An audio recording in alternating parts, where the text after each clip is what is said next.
Ravens and the Jaguars. Hello, everybody. Gus Johnson along with Brent Jones. The Jacksonville Jaguars have won 7 straight. Brent, they are rolling. Well, the Jags unleashed their passing offense last week, letting Mark Brunell throw the ball downfield. The beneficiary, Jimmy Smith. You can't cover Jimmy Smith one-on-one, just ask Mike Ditka. Speaking of unleashing your offense, how about Tony Banks?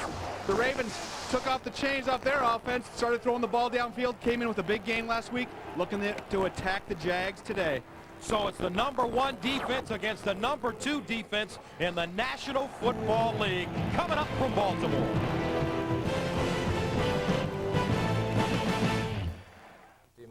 例年に比べるとね、ちょっと苦しんでるかなって気がするんですよ。ところがディフェンスが非常に調子がいいもんですから、特にやっぱりドン・ケイパースですよね、ディフェンスコーディネーターの彼の。Ravens Stadium, Baltimore, Maryland, Jacksonville, and Baltimore all set to get going. Jaguars have won the toss. They will receive the football. And the weather. Ideal conditions for football here in downtown Baltimore. 51 degrees, sunny with a 13-mile-per-hour wind. Doing the kicking, Matt Stover for the Ravens. 2 touchbacks on the year. And back deep, Reggie Barlow, number 84, had a 74-yard punt return last week against New Orleans. Jacksonville won the first meeting 2 weeks ago in a defensive battle 6-3. The rematch begins right now. This will be Stacey Mack, and he takes a knee, rather he runs it out. Mack, and is chopped down at the 15-yard line. Benny Thompson, the special teams ace, with the special teams tackle, a bad decision by the return man, Stacey Mack. And that brings out onto the field the left-hander, Mark Brunell. Last week against New Orleans, 19 of 30 for 351 yards. Very aggressive offensive attack last week. Let them throw the ball downfield. They were very conservative last time they played the Ravens. Wouldn't be surprised to see them go up top very early, maybe even here in the first play. So the Jaguars start first down and 10 at their own 15. Kyle Brady in motion. Brunell passing on first down, stands in the pocket, knocked away. Ray Lewis got a hand on it.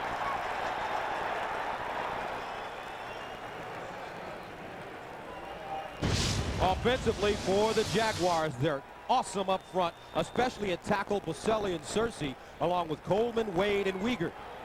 The backs and receivers, Fred Taylor out of the lineup because of the hamstring. He's replaced by James Stewart, Shelton, Smith, and McCardell, 2 great receivers. Kyle Brady, the tight end. Second down 10 over the right side, and Stewart gets up to the 20-yard line. Corey Harris with the tackle.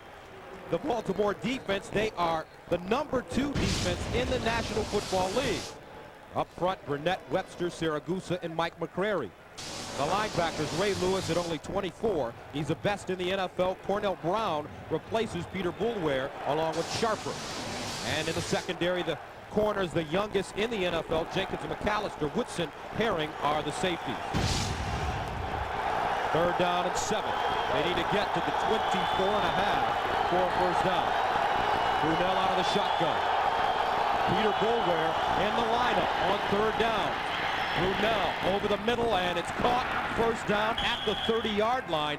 Keenan McCardell, and it's a gain of 10. Going one-on-one there with Rod Woodson. Rod Woodson, the former corner. That's not a mismatch. Usually you get your wide receiver versus a safety. It's a mismatch. You're going to see McCardell just come across the field on a drag route. Got to get the depth to get that first down. Mark Brunell puts it right in stride. That's the difference. Catching the ball while you're in stride enables McCardell to get up and get that first down. Jaguars with room at the 29. Brunell to the sideline, and he throws it low, cradled by McCardell at the 35-yard line, but it's incomplete.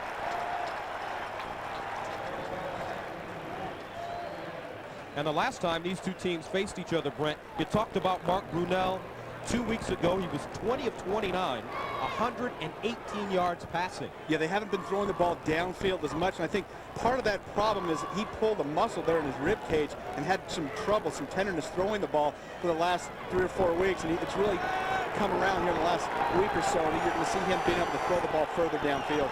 Second down 10, and hand it off. Flags on the play. James Stewart running the football.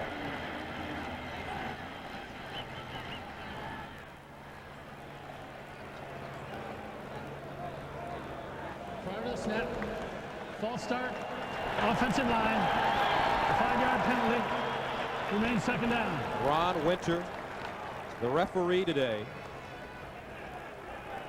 And that's one of the advantages this Ravens defense is going to have today, playing at home, sellout crowd, boisterous. It's going to be tough for Jacksonville to check off and hear those signals that Mark Brunell's giving there at the line of scrimmage. Second down and a long 15 from the 24. Brunell once again out of the shotgun. They load up the top of your screen with 3 receivers. Flag again. Brunell breaks contain and fires it out of bounds. Tony Saragusa giving chase. And an injured player. Damon Jones, the backup tight end, number 88, and he limps off the field. Looks like a left ankle.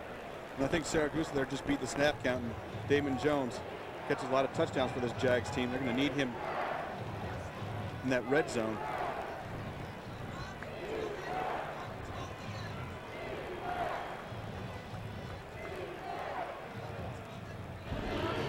Offside, defense, right tackle, a 5-yard penalty, remains second down. And the right tackle should be Tony Saragusa, number 98. So second down and 10 from the 29. Out of the I formation. They hand it off. Jones running over the left side, and Jones tracked down Jamie Sharper. And he is having a Pro Bowl type season. He's kind of like the third linebacker on this team with Ray Lewis and Peter Boulware, but this young man playing great football. Here you're going to see Sharper, big flow linebacker, a lot of speed at the linebacker position here for the Ravens. Tough to get outside. In fact, Tom Coughlin told us they're going to have more pitch plays today to try to get outside quicker, beat those linebackers to the corner. It's tough when you got guys like Jamie Sharp in there. Great speed. Brings up 3rd and 8 from the 31. They need to get to the 39 for a first down. 3-man line for the Ravens. Brunell, quick strike, caught Jimmy Smith down the sideline. A first down and some as he gets into Ravens territory. A gain of 24 yards. And you're going to see Jimmy Smith getting a little bit of a cushion from McAllister, the rookie cornerback, giving him a little bit of room. Jimmy Smith, he knows, give it to me right now. Brunell, good 3-step drop, and McAllister just misses. Jimmy Smith gives him a little limp leg. Let that inside leg go limp. Cornerback just misses, he gets upfield. Jimmy Smith last week against New Orleans, 9 catches, 220 yards and a touchdown. First down from the Ravens 47. Opening drive for Jacksonville. Brady in motion. They pitch it. Jones can't get outside, goes nowhere. Rob Brunett leading the way, cleaned up by Ray Lewis. And that's going to be a big battle today. Rob Brunett versus Leon Searcy. Brunett getting a lot of penetration right here. Coming now, getting into the backfield. Penetration destroys run plays. You're going to see him go right through that tight end, right into the backfield. Actually, Freddie Jones. And when you get a tight end, you watch his reaction. He says, no tight end can block me. Don't even try it. And Rob Brunett having an outstanding season as well. 2nd and 14 from the 49.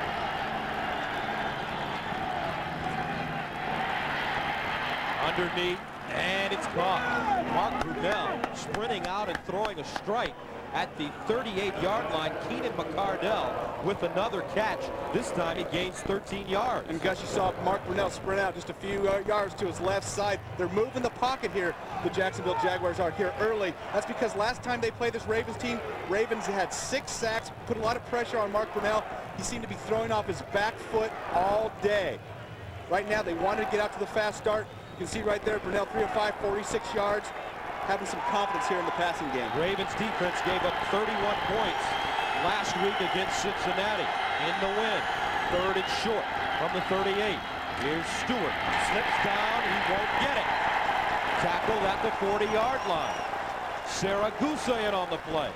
And we were on the far side of the field this morning. It's much more slippery on that far side of the field. Watch Saragusa right here, number 98 at the tackle position, getting up, getting penetration. Penetration stops the run, takes up linemen that are trying to pull, and you get McCrary in the backfield.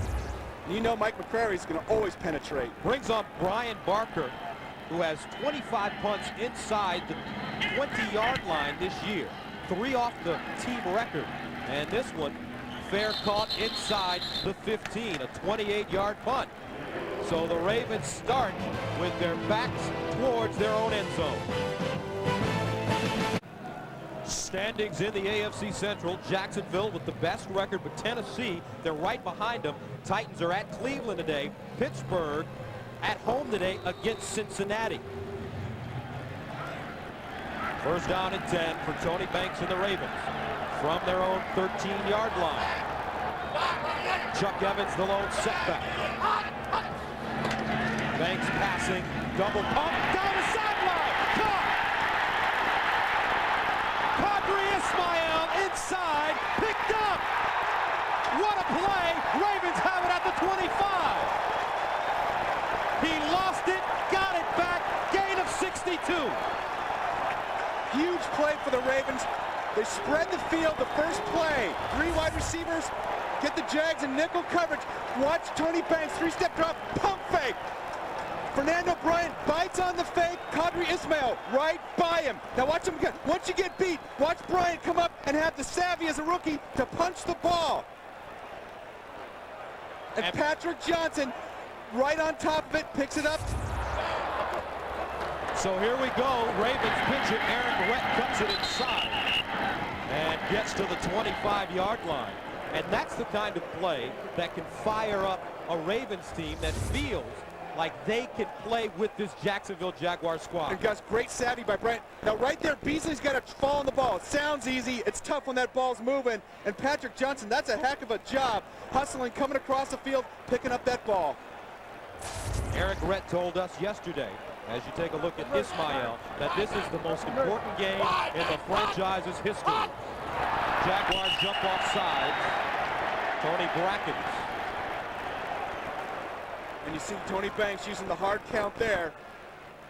And we already saw it once when the Jags had the ball. They had an illegal motion penalty. This crowd getting into the game early. And that's one of the great things when you play at home.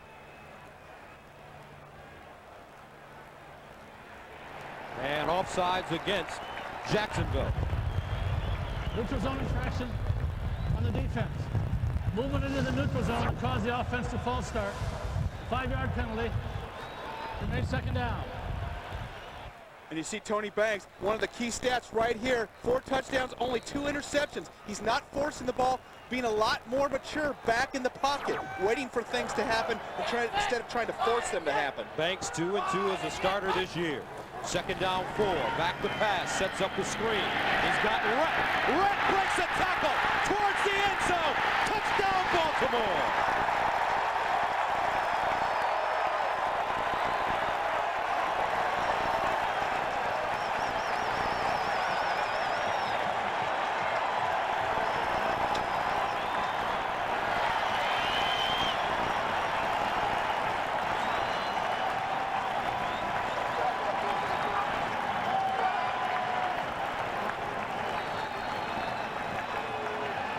And the Ravens storm out of the gate. They lead it 6-0. Stover in to attempt the extra point. It's good. Brian Billick told us that today they were going to definitely go after Jacksonville from the very beginning until the end of this one. Nice screen. Watch it set up here. Watch Eric Redd out here in the flat. Watch number 60, Jeff Mitchell, just get a piece of the linebacker, Lonnie Martz, and that allows Redd, who keeps his legs turning, very aggressive runner, pound it into the end zone. 20-yard touchdown. Ravens up 7-0.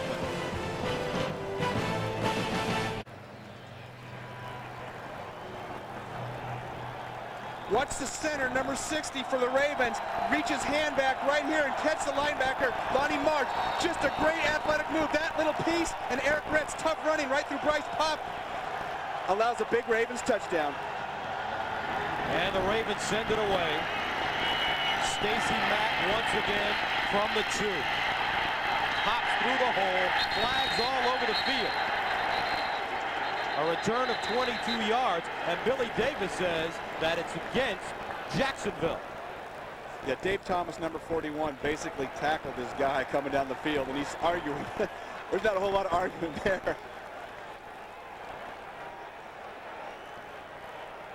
So while they mark it off, we'll take a break. Rhett to Banks, Banks to Rhett. That's the story so far. 7-0, the Ravens lead the Jaguars. 7:56 to go in the first quarter. Tom Coughlin, the head coach for the Jacksonville Jaguars, has never lost a game to Baltimore. But the Ravens really storm out 3 plays, 87 yards, a 20-yard touchdown for Eric Rhett. And that was the first touchdown on an opening drive against the Jaguars this year. Jacksonville backed up at their own 6. They hand it off. Nowhere to go. Not a lot of room. Tony Saragusa with the tackle on Stewart. And the Goose, as they call him.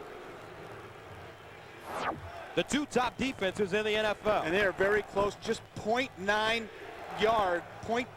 of a yard separates the first and second defense. And if you talk to Baltimore, they think they've got the best defense in the National Football League. Second down 10 from the 6.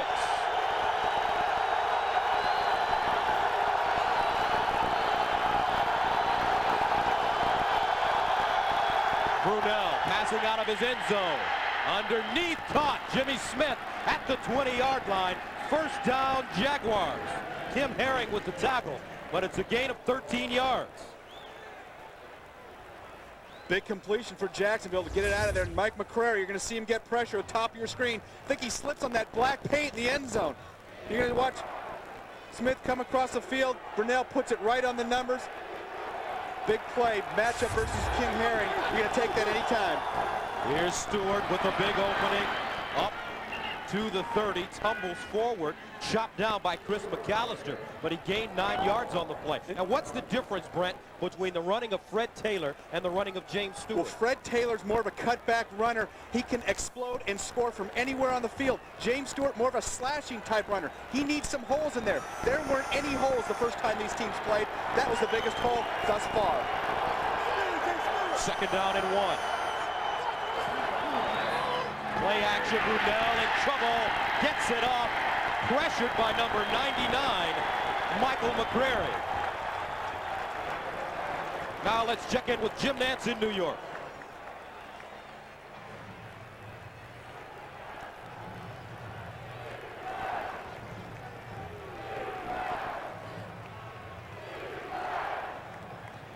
All right, Jim, the former Heisman Trophy winner, doing a good job, but this Baltimore team will play Tennessee next week here at Raven Stadium.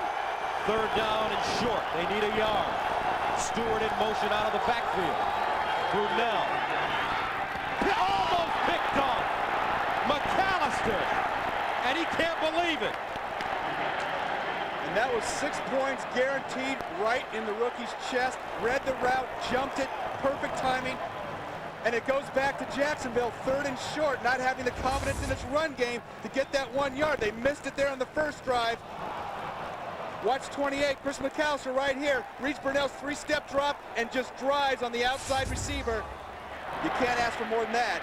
Lewis at the 30-yard line with running room. It's the sideline. Jermaine Lewis tiptoes out of bounds at midfield. A flag on the play. May be a late hit. A 40-yard punt and a 21-yard return.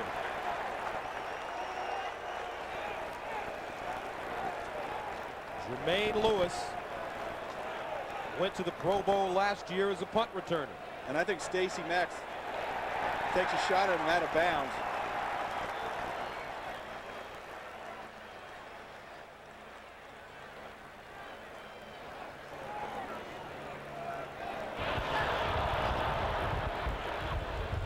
Face mask. 5 yards only on the defense during the return. First down. So Tom Coughlin a little upset. Ravens have great field position.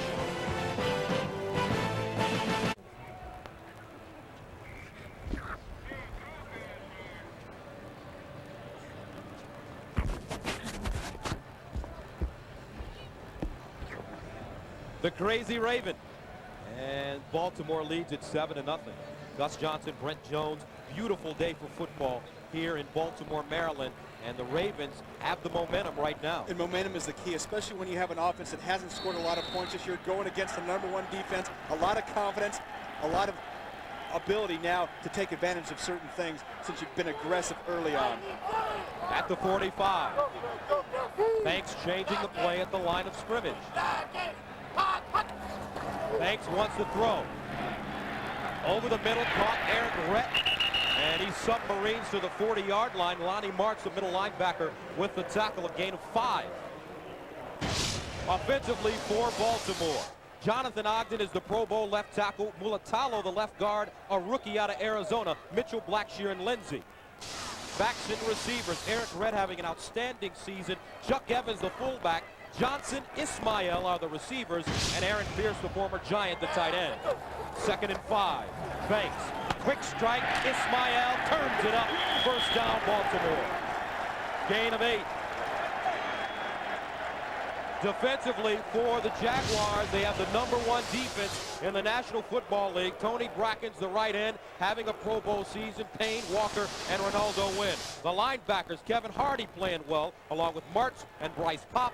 And in the secondary, Fernando Bryant's a rookie out of Alabama. Lake and Darius, the corners, are the safeties, rather. Aaron Beasley on the right side. First down. Here's Rhett ambushed in the backfield. Kevin Hardy with the tackle. Kevin Hardy having a Pro Bowl year. He has been all over the field. Big flow linebacker, a lot of speed.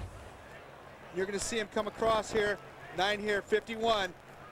Watch him jump into the backfield, come right through that A gap, disrupts the complete offense. Fullback misses him, brings down Eric Rett. So Kevin Hardy, 106 tackles, 7.5 sacks. 2nd down, 12 from the 35. Justin Armour, the motion man. Tony Banks flips it out to Rett. One-on-one, cuts it up. Eric Rett inside the 30. Stopped by Carnell Lake, but that's the greatness of Eric Rett. And Eric Rett is a natural cutback runner. You're going to see him one-on-one with Kevin Hardy out in the flat. And Hardy just slips down. When a guy cuts back like that on this turf, and we talked about it being slippery, you're going to see Rett come out of the backfield here. Hardy, number 51, coming out to cover him one-on-one. Watch Hardy slip. Rett's used to cutting back. That's definitely an advantage to the running back versus a linebacker out in the backfield. 3 catches for Rett for 33 yards. 3rd down and 5. Banks stands strong in the pocket, underneath, incomplete. Had a receiver, Jermaine Lewis, but he couldn't hold on. Jermaine Lewis in a little bit of a slump, found a little hole there. Tony Banks just led him a step too far. They've got to get Jermaine Lewis back involved in this offense. Too much of a big play guy to let just slide by the wayside. And I talked to Tony Banks on the field prior to the game starting. He said this Jacksonville group of corners, very aggressive. They're going to go after him, especially the rookie Fernando Bryant. You saw him hit him on the first series. They're going to keep throwing the ball downfield. 46-yard field goal attempt for Matt Stover.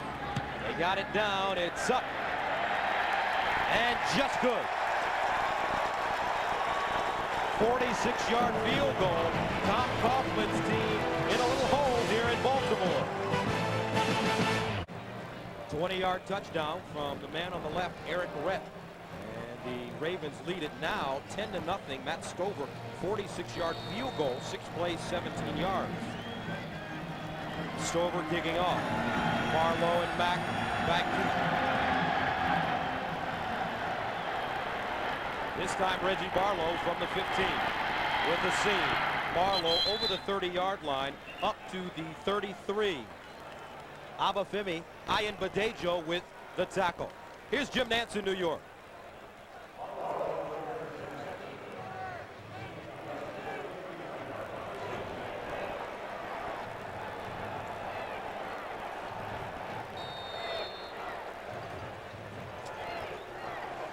All right, Jim, we'll look at these numbers. In the first 10 games, the Jaguars allowed only 10 points in the first quarter. The Ravens have 10 already. And we have 3:10 to go. From the 32.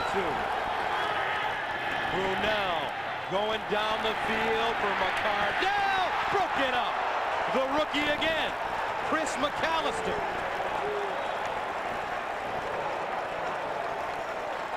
Almost had an interception earlier. Broke this one up here. And Keenan McCardell is going to have to go play defense, get his hand in there and bring down McAllister, who had good position on that ball step for step with McCardell downfield. And you see Jacksonville taking its shots downfield. They're going to have to establish some running game.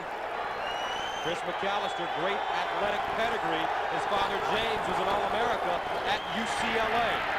Stewart, James Stewart, over the 35 up to the 37-yard line. Rod Woodson, Dwayne Starks in on the play.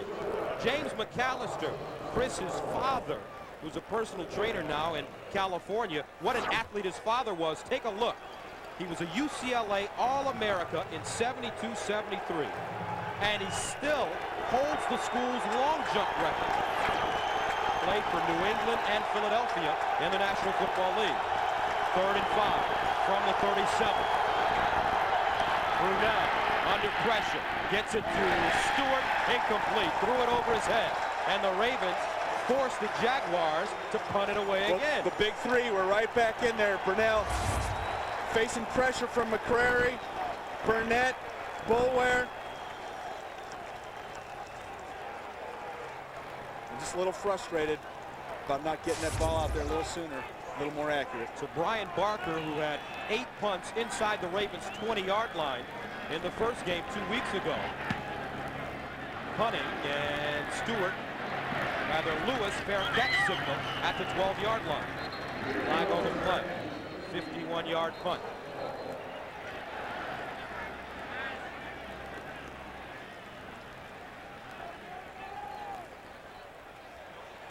A legal man downfield against the Jaguars. And you're going to have to re-kick that. Give your guys a shot. That was a heck of a kick by Brian Barker. 51-yarder.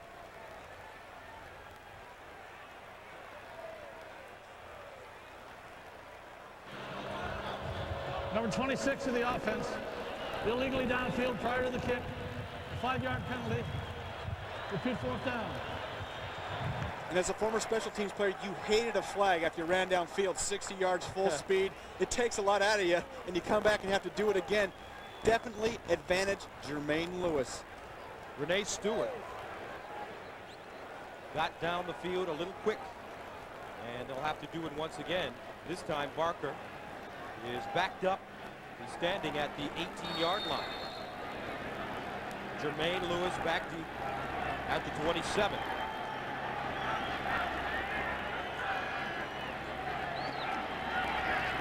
And this one off the side of his foot.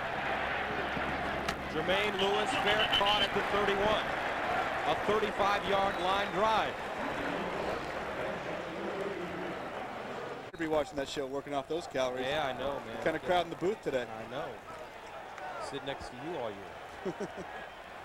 Fast start for Tony Banks and the Ravens. They're up 10-0 from the 31. Play action Banks. Sets up. All day to throw the football. And it's broken up.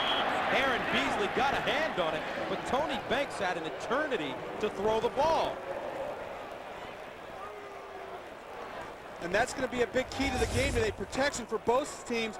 Watch the Ravens form a nice pocket for Tony Banks. Jonathan Ogden shutting down Tony Brackens, and he's just standing back there. Take a shower and a shave. And he didn't see that much time the first time they played around in Jacksonville, I guarantee you. Banks 5 of 7, 75 yards. 2nd and 10 from the 31. Banks again, straight drop. Here's a screen. Chuck Evans with running room and tripped up at the 36-yard line. Aaron Beasley. Aaron Beasley making a nice open field tackle there. Batted down the play before. Nice job, because Chuck Evans had some big running room. We've talked about Aaron Beasley before this year. He was a marked man last year. Teams went after him.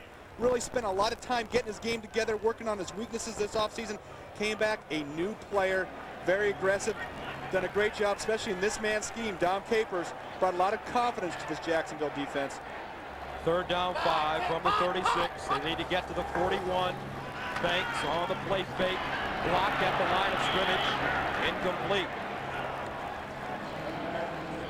And he had Chuck Evans, and that's so important to block passes. If you don't get pressure, if you don't get in his face, Tony Banks had time again. As a defensive lineman, you got to get up, get your hands up, knock down that ball, because that would have been a first down. Bracken's got the big hand up. And now the Jaguars will get it back. Reggie Barlow standing at the 22-yard line. Kyle Richardson in the punt.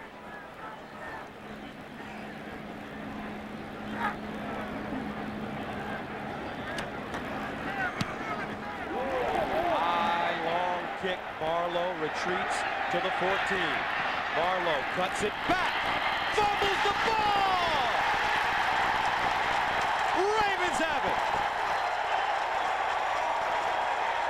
Billy Davis picked it up. And Jamie Sharper knocked it away. You see Barlow cut back across the field, and Sharper, a starter at linebacker. We know he's got great speed. We talked about it earlier, having the savvy to reach out and grab that ball. Watch this, just coming to the edge of the screen. That's a lot of weight on your right arm when you're carrying it with one hand. Huge play. Turnovers can change the game. We all know that, but especially when you're playing at home. Ravens with the football at the Jaguars 23. Flag on the play. Banks in the end zone. Ismael broke it up at the last moment, but a flag. Fernando Bryant covering. But an earlier flag, there may be two violations. One sits at the 23 and another one in the end zone.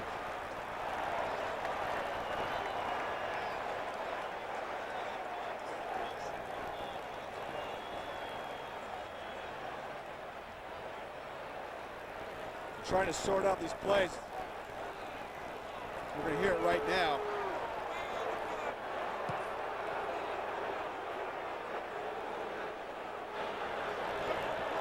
There are 2 fouls on the play. The illegal shift on the offense. 2 men moving did not set prior to the snap. Pass interference, number 26 of the defense. The penalty's offset. We'll replay first down. Well, Brian Billick not happy about that. And they called pass interference on Fernando Bryant at the very end of the play. Reached out and grabbed the arm of the receiver. And Brian Billick frustrated because you shouldn't have 2 men moving at the same time. It took away an opportunity to have the ball at the 1-yard line. So they do it again, 1st and 10 from the 23.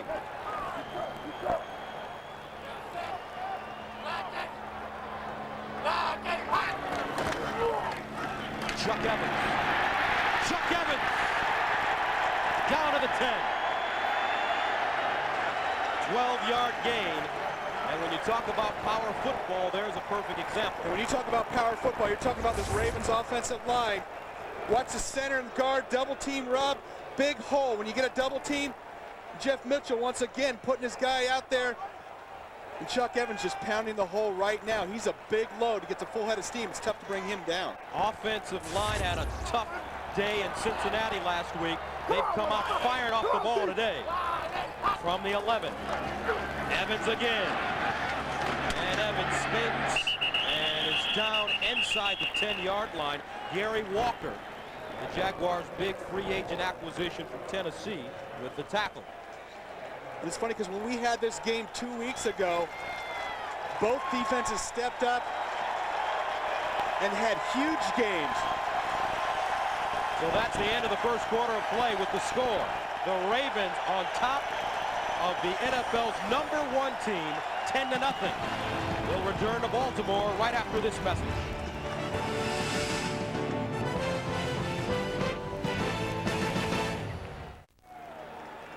Surprise, surprise, the Ravens lead the Jaguars 10-0. These two teams played just 2 weeks ago. Jaguars won it at home 6-3, and they are perfect against the Ravens, 7-0. Eric Redd told us this turn around the franchise would be the biggest franchise win in Ravens history if they could pull it off today. down in the red zone.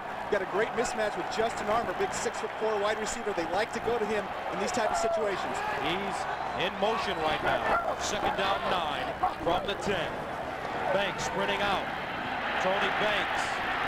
And wrapped up, dropped the ball. Fumbles it at the 15-yard line. And the Jaguars have it. And that is something that Tony Banks has stayed away from, and it's been something that has haunted him his whole career. Ball security when he gets out of the pocket. You're going to see him get out of the pocket here. You've got to hang on to that ball. You know you're going to take shots. And Tony Braxton just strips the ball from him while he's going down. So Banks turns it over, and the Jaguars dodge a bullet.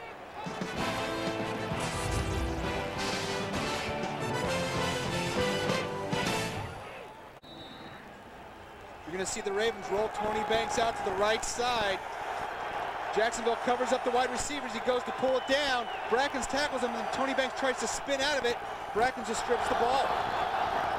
Jaguars from their own 15. Underneath, knocked away. McAllister in on the play. Flag comes in late. McCardell, the intended receiver. Kim Herring also there. And that was a late flag coming from center field. And they're going to call interference on McAllister, who's getting a great break on Mark Brunell's throws today. Pass interference. Number 28 of the defense. Penalized at the spot of the foul. And a first down. And you're going to see him come right through. And he does just get a little piece of McCardell right before the ball gets there. Seen worse, but that is interference. First down for the Jaguars at their own 24. James Stewart. The running game non-existent today for Jacksonville. Ray Lewis shot the gap and made the play. And one reason for Tony Banks' troubles during his career is his inability to hold on to the football. He turned it over there. And take a look at this. He started 3 seasons with the Rams, 43 games. And those fumbles are something that have haunted him his whole career. He's got to get away from that. Work on holding the ball with 2 hands when he's out of the pocket. Second down and 9. Brunell chased, and he dumps it out of bounds. Rob Burnett right there, bearing down on Mark Brunell. And once he gets out of the pocket, once he breaks that pocket and throws the ball at or near the line of scrimmage, it's not intentional grounding. You're going to see the pressure come up here. The whole Ravens defense collapsing that pocket. Rob Burnett getting right into Mark Brunell's face. Brunell takes a shot, and that's the kind of pressure that he got last time these two teams played just a couple weeks ago. Brunell has missed his last 5 attempts. Third down 9 from the 25. They need to get to the 34.5.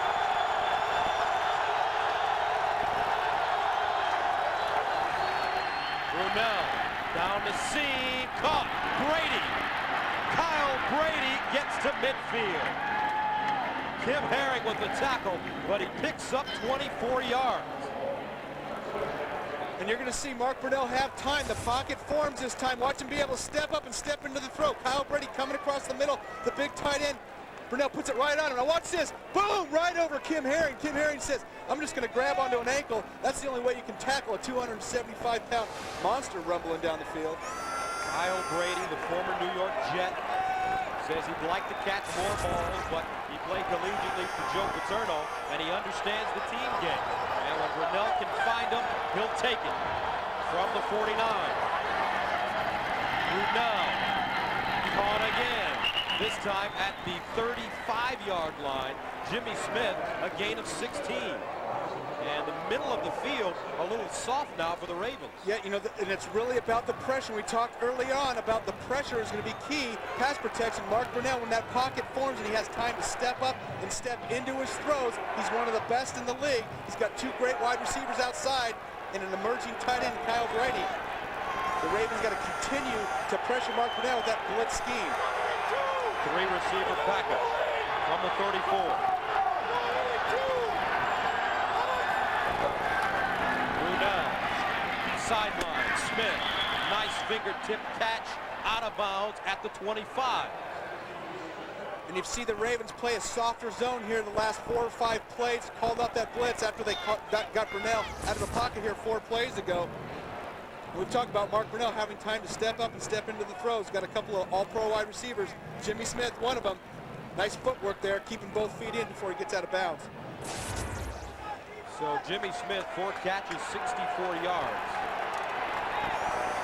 First down at the Ravens 24. Reverse. Down to the 15-yard line. Alvis Whitted, backup wide receiver. Stopped by Rod Woodson. Little special play right there.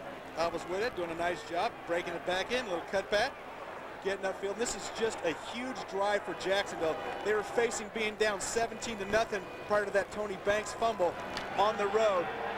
And to be able to take it from that spot deep in their own territory and drive down the field and score a touchdown right here, if they could do that, it would be a huge momentum swing. 7th play of the drive that started at the Jacksonville 15. Brunell trying to audible. Here's Stewart over the left side, cuts it up, and Stewart gets to the 8-yard line. Mike McCrary with the tackle. You watch big Kyle Brady here, number 80 on Mike McCrary. Good initial explosion, punch, a little help from Shelton. Call that a chip. Mike McCrary's used to getting chipped all season long, with guys coming out and trying to stop that force. A little bit of a double team. Now look for the Ravens to get McCrary upfield more, back into Brunell's face here, maybe cutting some things inside. First down, goal to go from the 8. In the end zone, incomplete, intended for Damon Jones. And Brunell got the ball off quickly, and Rob Burnett slammed him as he delivered. And everybody's been talking about Baselli and McCrary, but watch Burnett and Cersei. Burnett with an arm over inside, getting right up in the middle. A lot of pressure coming from the outside. Brunell taking a shot right here.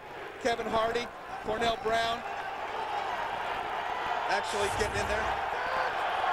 Second down and goal from the 8. Play action. Brunell with running room in the end zone. Touchdown. Jimmy Smith.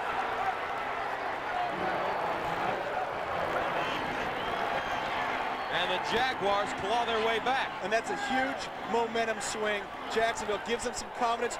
March it right down the field. Jimmy Smith doing a nice job of being patient. Keep going. Mark Brunell comes out of the pocket. All the receivers covered initially. You see Jimmy Smith's going to be able to work back out toward the end line. Deron Jenkins thinks that he pushed off a little bit. Mike Hollis in to attempt the extra point, and it's good. Jimmy Smith, 5 catches, 71 yards, and a touchdown already. And watch him work. Watch Jimmy Smith one-on-one with Deron Jenkins coming up, trying to come back around the back of the end zone. Little push there. That's okay. They didn't call it. Nice job. Touchdown.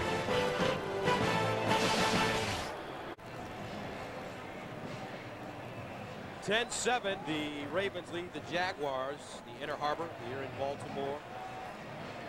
There's a football player right there. Mike McCrary, blood, sweat, dirt mixed in with that nice white uniform. Jaguars send it away in the end zone from the goal line. It's Corey Harris. Corey Harris with the hole. Corey Harris still running, and he's down at the 35-yard line. A return of 65. And we talked about the momentum swinging to Jacksonville with that long drive, and with a big return like that, the momentum swings right back into Baltimore's favor. Watch Corey Harris come up right here. He sees the hole. Watch him hit it right now. Accelerate right through that hole. Turn on the speed. Little shake and bake, juke. Runs right over the kicker. That's what you got to do as a return man. You can't let the kicker catch you. And Jason Kraft ends up running him down. So the Ravens have it at the Jaguars 35. 10:23 to go in the second quarter. Justin Armour in motion. Eric Rett. And Rett goes down at the 33-yard line. An interesting note, in the first game between the Ravens and the Jaguars, the average starting field position for this Ravens team, the 19-yard line. Now the field position much better today. Well, even what's much better today as well is there were almost no big plays 2 weeks ago when they played that game. A tremendous amount of big plays here. Big returns, big passes, big defensive hits. 2nd down and 8 from the 33-yard line. Chuck Evans. And he's tackled from behind. Joel Smengi with the tackle. Ravens Stadium, Baltimore, Maryland. AFC Central battle between the Jaguars and the Ravens. And Baltimore started strong, going 3 plays as they scored with Tony Banks finding Eric Rett on a 20-yard screen pass, followed by a 46-yard field goal by Matt Stover. Jacksonville, though, returned an 8-yard touchdown, Mark Brunell to Jimmy Smith. And we're at 10-7. 3rd down 6 from the 31. They need to get to the 25 for a first. And flags on the play. And that's going to be against the Ravens. It looks like Jeff Mitchell, the center, didn't snap the ball on the count because the whole line was moving except for him. Prior to the snap, false start, number 61 of the offense. A 5-yard penalty, 3rd down. Everett Lindsay, the right tackle.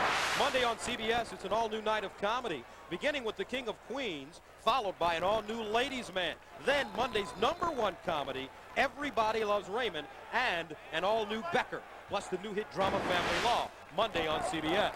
3rd and 11 from the 36. They need to get to the 25. Tony Banks fires underneath, incomplete. No flags on the play, intended for Qadri Ismail. Fernando Bryant, the rookie, covering. And that was a big opportunity for Baltimore to really stick it right back down in Jacksonville's face. And now they're going to have to punt after that great return. And that's what Jacksonville has done time and time again this year, relied on their defense to make a big stand. So you don't give your kicker an opportunity to kick the football with the ball sitting at the 36-yard line? I think it's just too far at that point. 53-yard field goal with these kind of slippery field conditions, it might be a little too much. Richardson, high spiraling kick, heading for the end zone. And the fans not happy with the decision. Yeah. And that's one thing. It's one thing if you get it inside the 10. Touchback, and they'll start it at the 20. Ravens up 10-7.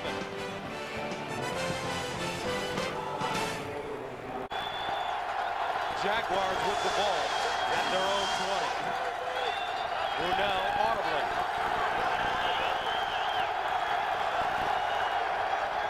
Brunell incomplete, intended for McCardell.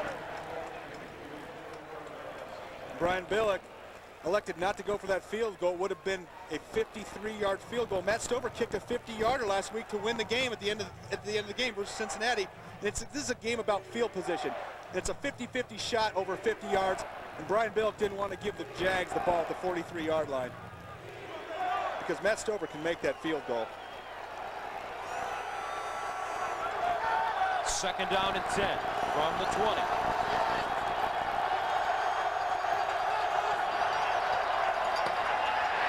Brunell to the sideline. Jimmy Smith, did he have both feet in bounds? Yes, at the 30-yard line. And Jimmy Smith seems to be wide open today, Brent. And they're giving him a lot of cushion. I think he might have just gone over 1,000 yards right there. I think he needed 7 coming into that. Catches 10 yards, 4th consecutive 1,000-yard season. And what a great story, Jimmy Smith. Cut by the Cowboys in '94, went to the Eagles. You don't think they need a receiver? He cut him, got cut there, and was out of football for that season. Brunell sets up in the pocket, and he throws it down the field, incomplete. Some amazing scores going on in the NFL today. Take a look. Buffalo holding on at home against New England. Tennessee trailing Cleveland. Wow. And this one is even bigger. Cincinnati pummeling Pittsburgh 24-3. The wheels are coming off there in Pittsburgh. How about Pittsburgh's already lost to Cleveland at home. That's embarrassing the first year. And then they have Cincinnati coming in with you. Wouldn't want to be around Bill Cowher this week. Second down 10 from the 31. Brunell screen, Stewart, and he's rocked. Ray Lewis delivering the wood. A loss of 3 yards. And you're going to watch the Jacksonville Jags set up the screen pass. Deron Jenkins, number 25, is going to come right through. He reads it, going to come penetrating right through, and then he's going to set up for Ray Lewis laying the wood on James Stewart. And Ray Lewis is all over the field. Been to the Pro Bowl a couple times, only 24 years old. I think he's the best linebacker in the National Football League. Third down 12 from the 29. They need to get to the 41 for a first down. Brunell looking down the middle, caught by Brady. The second time this game that Brady has come up with a big third down reception for a first down. This time he gains 24.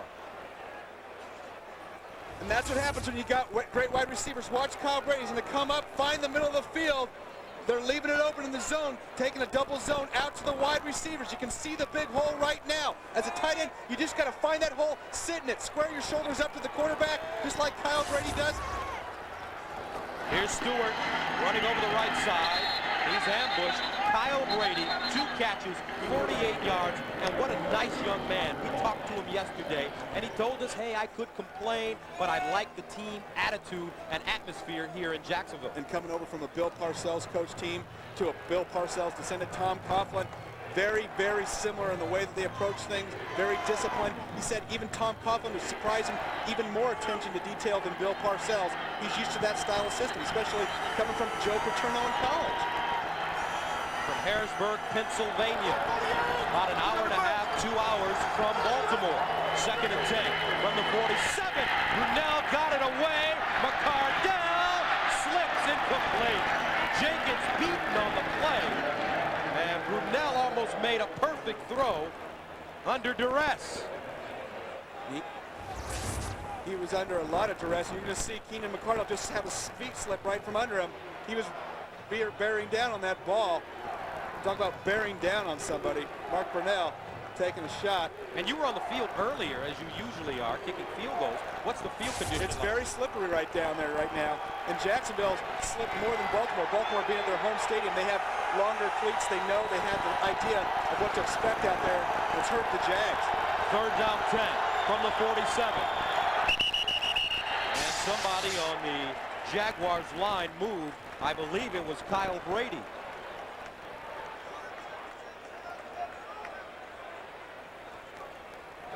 Prior to the snap, false start, number 80 of the offense, a 5-yard penalty, remains third down. So instead of third down and 10, it's third down and 15. And they need to get to the 37 for a first. The weather is getting colder, but the divisional races are heating up. Get a complete review of every team as they battle for playoff positions. Just click on NFL at cbs.sportsline.com. Third and 15.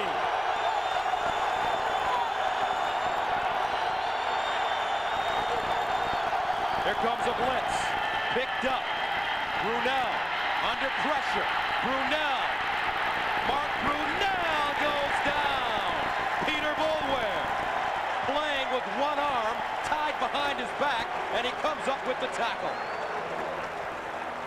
You talk about the most courageous player in the National Football League this year. And not only that, still one of the top leaders in sacks, Peter Boulware. You see Ray Lewis here come up the middle. John Wade picks up the blitz right now. But McCrary coming from the other side forces Brunell out of the pocket. And watch Boulware right there to lasso him. Boulware playing with a dislocated shoulder game after game. High spiraling kick by Barker to the sideline. Flag on the play. He lets it go into the end zone for a touchback. There's Boulware. He dislocated that shoulder during the preseason in camp and has been wearing that shoulder harness the entire year. And I actually had a dislocated shoulder a couple years when I played it and had to wear that harness, and you can't move. They tell me it's like a straitjacket. I've never actually been in one before, but for half your body, you can't get that arm up. And if you hit it the wrong way, that shoulder pops out, dislocates. That's happened to Boulware a couple times this year. A lot of pain. Last week against Cincinnati.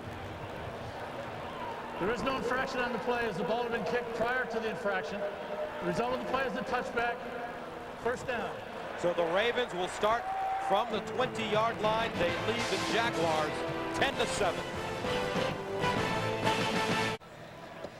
Terrific day in the charm city of Baltimore. And the Ravens leading the Jaguars 10-7. 5:38 to go in the second quarter. Ravens with the football, first down and 10 from their own 20-yard line. Eric Rett, the deep back. Chuck Evans, the up back. Play action, Banks down the middle, incomplete. Put a little too much hot sauce on that one. Intended for Justin Armour.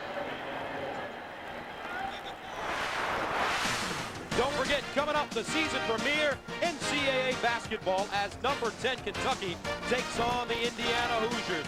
Two great coaches, Tubby Smith from Kentucky, Bobby Knight from Indiana. Saturday, 3:30 p.m. Eastern Time on CBS.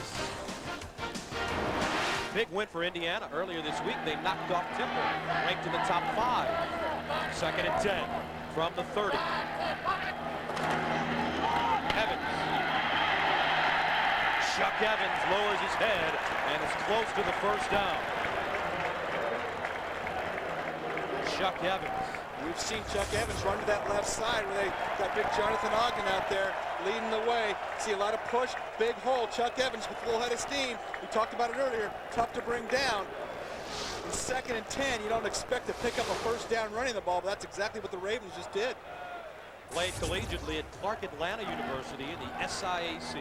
In their conference, teams like Morehouse and Savannah State. First down and 10 from the 30. Eric Rett this time with running room. Rett gets to the 35-yard line. Tony Brackens with the tackle, and Tony Banks barely able to hand that football off. And watch Kevin Hardy time the snap of the ball. He almost takes the center exchange, and he tackles Tony Banks right when he hands the ball off. Might have twisted his ankle up there a little bit. Kevin Hardy shooting through that A gap right between the center and the guard. Coming right now. Second down 4 from the 34-yard line. Banks, Armour, looking to get outside and does. Armour inside Jacksonville territory. A slick-looking play right there. You know, they were playing off coverage on Justin Armour, and he caught the ball turned outside. And you're going to see Patrick Johnson. You're going to see him come into the screen right here, catch the ball right now. Carnell Lake coming on the blitz. Banks reading it. What Patrick Johnson with the block outside on Fernando Bryant, and it's not a pick. He actually, Johnson was blocking after the ball was caught. Great job of hustle. Good blocking by Patrick Johnson. Banks again to throw. Underneath, caught by Greg DeLong, and he leans forward and gets close to the 35-yard line. Carnell Lake with the tackle. And how about the play calling by Brian Billick right now? Tony Banks, strong arm, fires it in there. There's coverage right now. And big Greg DeLong dragging some defenders and reaching out for that first down. Just missed it by half a yard. Partner, you were reading my mind. You like Brian Billick's play call? I certainly do. Mixing it up. Second down and short from the 37. Tony Banks, sideline. Ismail makes the reception. They are really getting into a rhythm right now. And Tony Banks in the receiver. And I'd love to see second and short. Just don't pound it in there for a first down. Take a shot. Here is Ismail versus Busy looking, spins him around, comes back out on the out route. Great job setting it out. Now watch him keep his feet in. Drag that second foot. Beautiful. Padres really worked hard at perfecting receiving. He's coming in and out of breaks better, setting up defensive backs, really being crisp on his routes, has caught the ball much better this year. Did not catch a pass all of last season while playing for New Orleans. First down from the Jaguars 27. Chuck Evans. And Evans dragged down inside the 25 at the 23. Ronaldo win with it stopped. And Brian Billick told us a couple weeks ago when they played this game, hey, we were just going to try to keep it close, be very conservative, take it into the fourth quarter, maybe let a field goal decide it. Then he told us yesterday they're not going to approach the game like this. They're going to be very aggressive, go after this Jacksonville defense, let Tony Banks open up the air show. And that's exactly what they've done today. Well, Banks has to take care of the football. He's already fumbled once inside the 30-yard line. 2nd and 7 from the 24. Quick strike, Armour again. Justin Armour down to the 15. First down, Baltimore. You're going to watch Justin Armour in the slot, sneak inside Carnell Lake. It's tough man-to-man, but when you've got a big guy, does a great job of using his body. 6'4", great possession receiver. So the Jaguars down to the Ravens, 10-7, 2 minutes to go. That's all coming up on the NASDAQ halftime report. And Tony Banks has been distributing the football. 5 different receivers have made catches. First down from the Jaguars 15. Banks under pressure. Banks throws it out of bounds, incomplete. Tony Banks, instead of taking the sack, just throws the ball away. He can do that once he breaks the pocket. He didn't want to take that sack right there. And I love that throwing on first down again. This is the most aggressive we've seen this Baltimore Ravens team all year.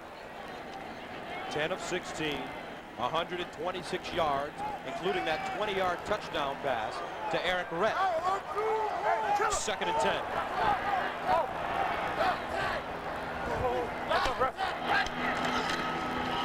Eric Rhett lowers his head, stopped by Kevin Hardy inside the 15-yard line. Kevin Hardy has been all over the field today. And he's a weak side linebacker. That allows him to roam the field, flow side to side. He's got great speed, great instincts. You've seen him come through the A-gap on a blitz. You've seen him come across the other side of the field and make the tackle. He is having a Pro Bowl season, hands down. So each team with a full complement of timeouts. What do you run when you're taking on a team like Jacksonville inside their 20-yard line? I think you got to get the tight ends involved. When that red zone gets tighter when you're inside the 20. And a timeout called by Baltimore. They want to talk things over, leading at 10-7. Ravens lead at 10-7, 1:11 to go, second quarter. They have the ball at the Jacksonville 13-yard line.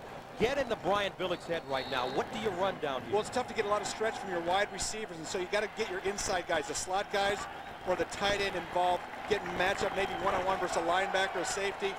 And I've said before, I like Justin Armour, the big wide receiver down here as well, size advantage. No tight ends on the field right now. There's Armour in motion. Banks fires it in the end zone and out of the end zone. Nobody open. So the Ravens now 0 for 4 on third down conversions.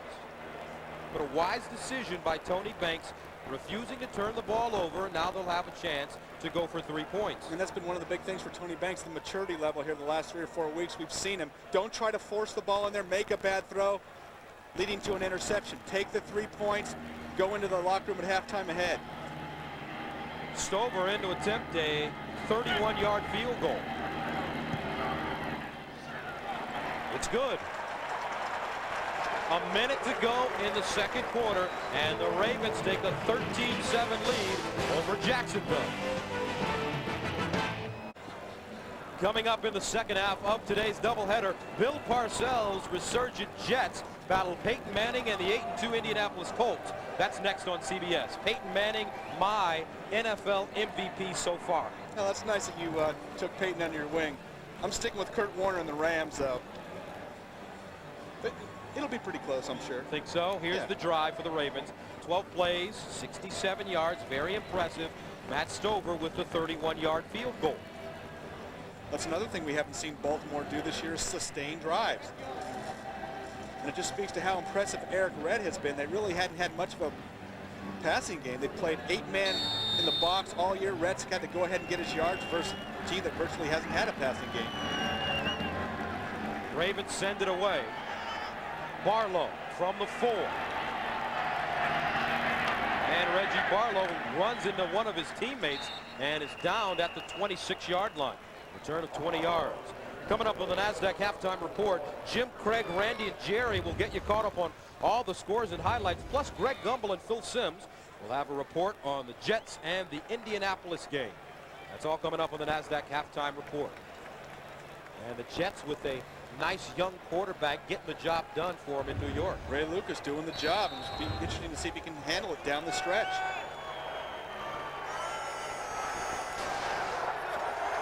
3 timeouts remaining for the Jaguars as they begin at their own 26. Mark Brunell pulls it down, shuffles, incomplete. Great coverage by the Baltimore secondary.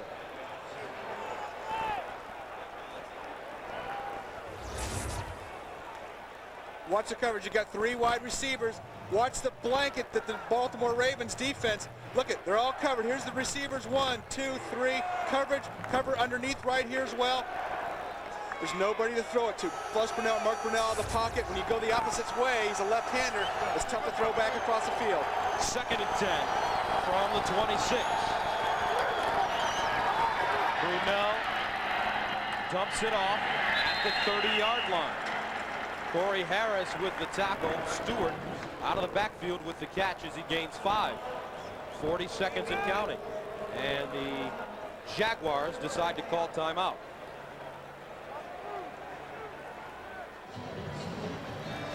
Jacksonville doesn't have great position here at the 30-yard line, and if they throw an incomplete pass here, Ravens might get a chance to get the ball back and maybe sneak into field goal position.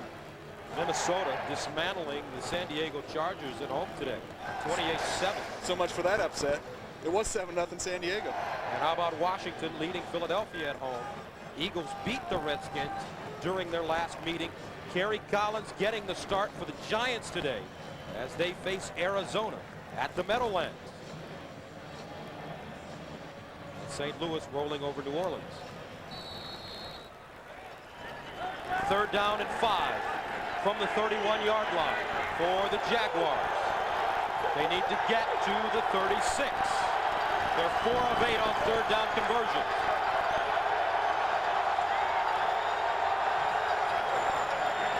Brunell steps up, wants to run, nothing doing. Peter Boulware. Also Fernando Smith in on the play. And the clock continues to run, 31 seconds. And now the Ravens call timeout. They let 6 or 7 seconds get off. You might need those 6 or 7. Watch Mike McCrary come inside here, number 99, and get pressure right by Ben Coleman. Makes Mark Brunell step up, and then it's all over. Boulware cleans up. And you got to account for McCrary every place, every spot on the field, because he is coming after you. And if he doesn't get a sack, he's definitely going to get a pressure, and he's going to make you work. And in the first meeting between these two teams 2 weeks ago, the Ravens had 6 sacks against Mark Brunell and the Jaguars offense. They have 2 today. And how about Boulware having 10 sacks this year, basically playing with one arm?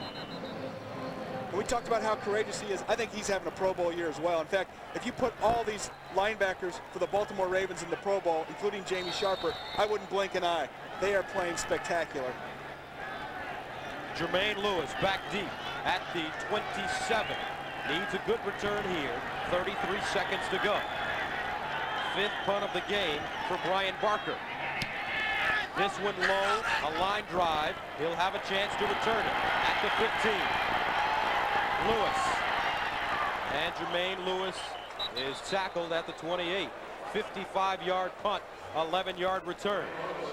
So let's take a look at the timeouts remaining for the Ravens. They have 1 timeout left, 22 seconds to go in the first half of play. Where do they have to go, Brent, to get into field goal position for Matt Stover. Matt Stover is probably good from 53, 54 yards, so they're going to have to get it down 36, 37-yard line to have a legitimate shot. They've only got one timeout. And you think usually you work the sidelines. Maybe now's the time for an out and up. You get guys jumping the out route. Tony Banks talked about the aggressiveness of these Jacksonville corners, or maybe take a shot across the middle of the field 15, 20 yards, because Jacksonville's definitely going to be covering up those sidelines. And with 22 seconds left, maybe just go into halftime ahead 13-7. So as Brent mentioned, they need to get to the 35, 36-yard line. And they look like they're going for it with 4 wide receivers out there. From the 28. Drop play, Evans. And Chuck Evans to the 30. Tony Brackens with the tackle, and that should take us to the end of the first half of play. Take no chances. You're ahead at home against what's considered to be the best team right now in the National Football League. And the fans get on their feet. Their Ravens head into the locker room leading the best team in football, 13-7. So that's the end of the first half with the score, 13-7 Baltimore. Coming up on the NASDAQ Halftime Report, join Jim Nance and company for all the scores and highlights from today's action.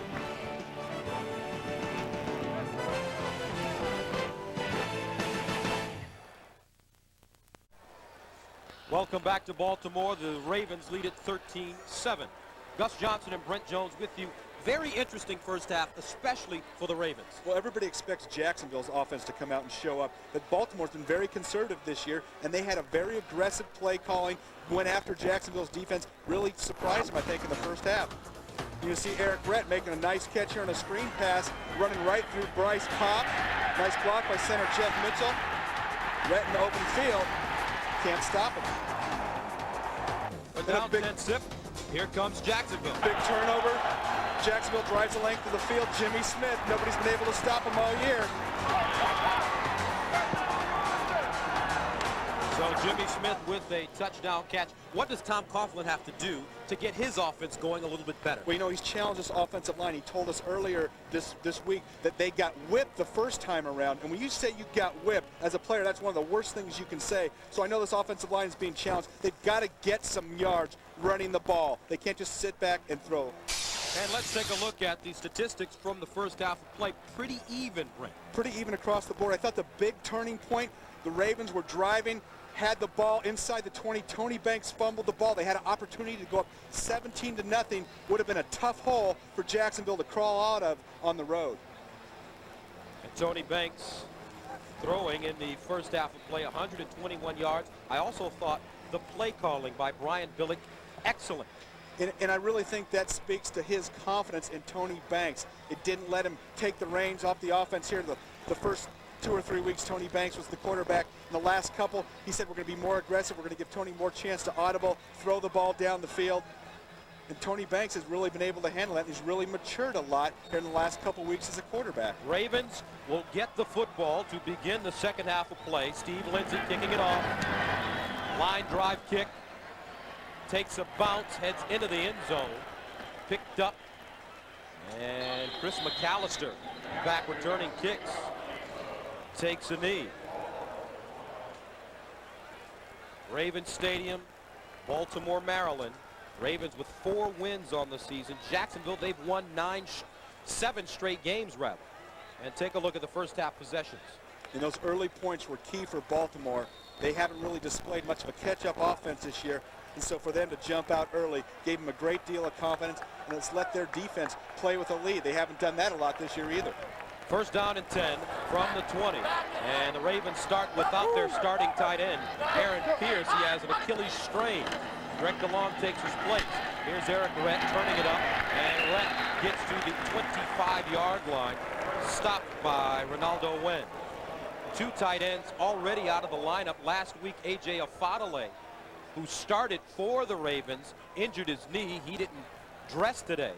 And now Aaron Pierce out with an Achilles strain. And that could be significant from the standpoint of not being able to run with 2 tight ends out there. And when you get down into the fourth quarter, you still have the lead. You might want to pound it more with 2 tight ends. Second down 5 from the 25, 32 yards rushing for Rhett. Here comes a blitz. Hardy shooting through, and he just catches Eric Rhett for a loss. Last week, the Heidi game was voted as the NFL's 10th most memorable game. This Wednesday, find out what's at number 9, only on NFL.com. We talked about the tight end situation. Frank Wainwright, who's the long snapper, actually is the 4th tight end listed, and he's been in there. He's got some experience, so if they get into that situation, he can come in and lend a hand blocking as well. Third down 6 from the 24. They need to get to the 30. Jermaine Lewis in motion. Tony Banks scrambling. Banks throws it out of bounds, and somebody on the sidelines. Ismail diving to make the catch, and he gets up, and it looks like he's got a stinger in that left shoulder. Yeah, and you're going to see Ismail just standing on the sideline, just trying to keep his feet in. Does a great job keeping his feet in, but doesn't just hang on to the ball. And Tony Banks did a nice job putting it right on him. And when you see that left down arm holding down right like that, you call the Gus. That's a stinger, pinched nerve. It's a terrible feeling. Your arm goes numb, and your neck and your shoulder muscles really tighten up. Kyle Richardson, third punt, inside the 10. Reggie Barlow back deep, and a whistle. And we saw Ismail come off the field with what looks to be a stinger, and it really only just hurts for a couple minutes there. Should be able to come back.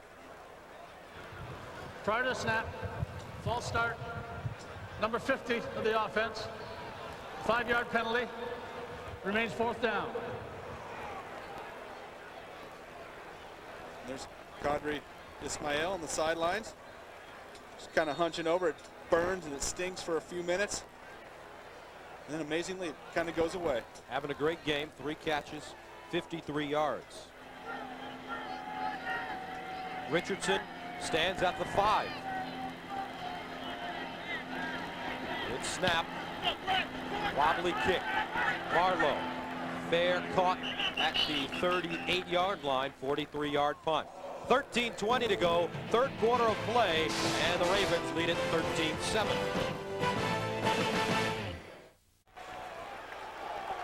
Fred Taylor, the star running back of the Jaguars, out because of an injured right hamstring. Tried to loosen it up before the game, but just unable to do it. Jaguars take over at their own 39. Brunell, let it go! Almost intercepted. Brunell buried as he delivered the football. Saragusa. And watch the Goose come right up, come right over center, coming inside. And he comes up, keeps pressuring. Boom, right in Mark Brunell's face. And the linebackers get a lot of credit in this Ravens defense, but Tony Saragusa and Larry Webster have done a great job keeping the centers and guards off the linebackers this year. 2nd and 10 from the 39. And off Ray Lewis. This Baltimore defense, they can play.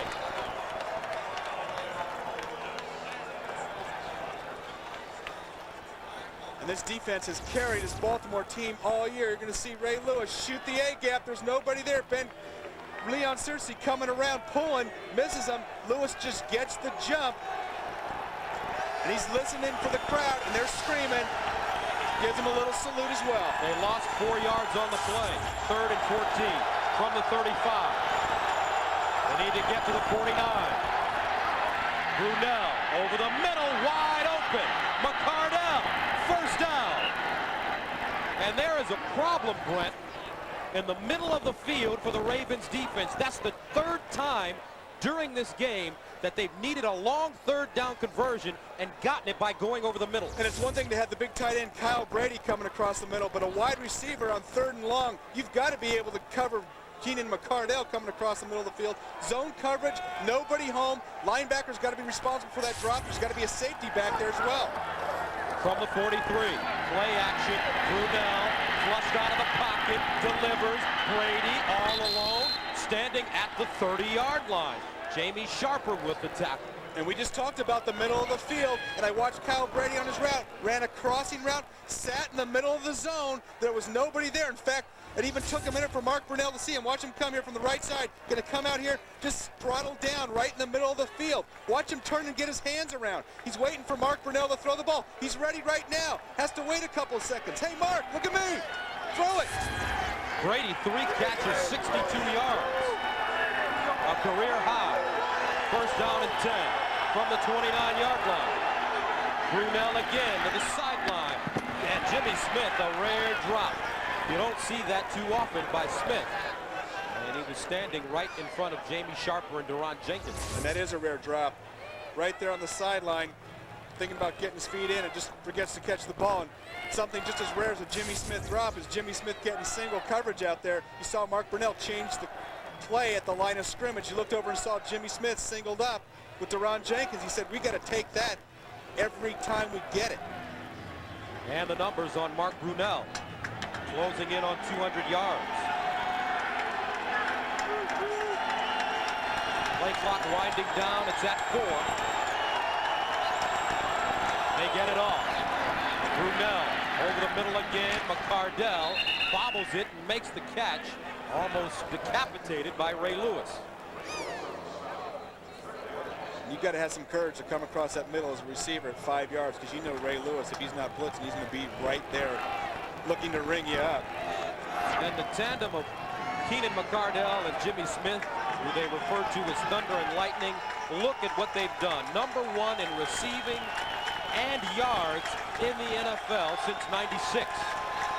Great compliments to each other. They really make big plays, work great together, great friends off the field. Jaguars need 4 yards. Brunell intercepted. Ray Lewis looking for a block, drops the ball. And let's see who has it. The Ravens say they do. And yes, the Ravens have the ball. A 17-yard return for Ray Lewis. And the Jaguars turn the ball over for the second time. And you can fool Ray Lewis once, maybe twice, not 3 times. Watch him slide out to the outside right here, step right in front of the ball. Now, one of the things you're concerned about a defensive coach, you got to protect that ball when you're running with the ball after an interception. Ravens playing tough football. They lead it.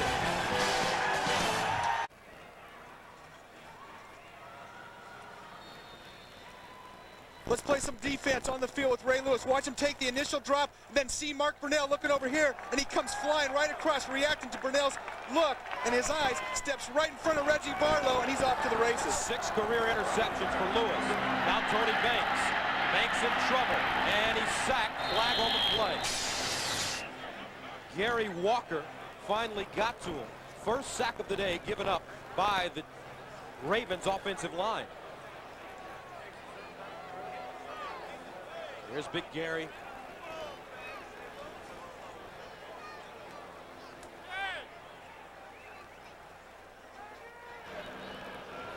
Holding. Number 60 of the offense. The penalties decline. Second down. Jeff Mitchell. Ravens Stadium, Baltimore, Maryland, where the Jaguars and the Ravens are squaring off in an AFC Central battle. Gus Johnson, Brent Jones. Second down, 15 from the 29-yard line. Draw play, Chuck Evans. And he rumbles up to the 38, make it to 39. Baltimore jumped into the lead in the first quarter of play thanks to Rhett. You talk about an unsung hero, though. We always talk about Eric Rhett. How about Chuck Evans? How about getting that little shake and bake? Elude the tackler, get upfield, and he's got some great forward momentum. Big, heavy fullback. He's got little sweet feet as well. Third down and 4 from the 40. Need to get to the 45-yard line. Make it a 44 and a half. Here's Banks, deflected, incomplete. Tony Bracken's second time he's deflected a ball today. And that's crucial if you're not going to get a sack or get a pressure and force the quarterback out of the pocket. Get your hands up. It's all about timing. Watch Tony Brackens. He's going to get number 90 right here on the top of your frame. Watch him get his hands up, time the jump just right. He's not getting pressure. He's just standing at the line of scrimmage. Tony Banks had the first down. Brackens playing smart. If he's not getting sacks, he's knocking the ball down. Richardson stands at the 25. High spiraling kick. Reggie Barlow, fair catch signal at the 20. Flag on the play.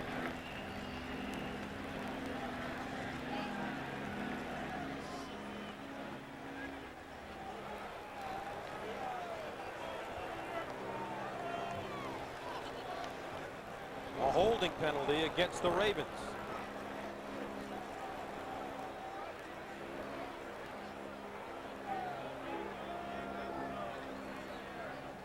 And that'll be a decision for Tom Coughlin and the Jags.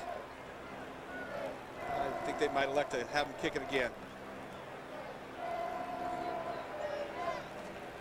Give your man Reggie Barlow another shot after that big punt return last week versus the Saints. 74-yard touchdown. Holding. Number 53 of the kicking team. A 10-yard penalty. Repeat fourth down. Tyrell Peters, backup linebacker.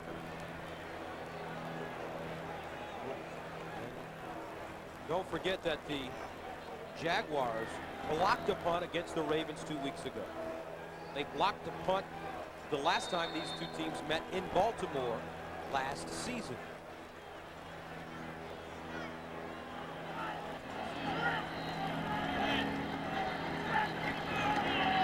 No rush, wobbly kick, heading out of bounds, and it takes a bounce backwards.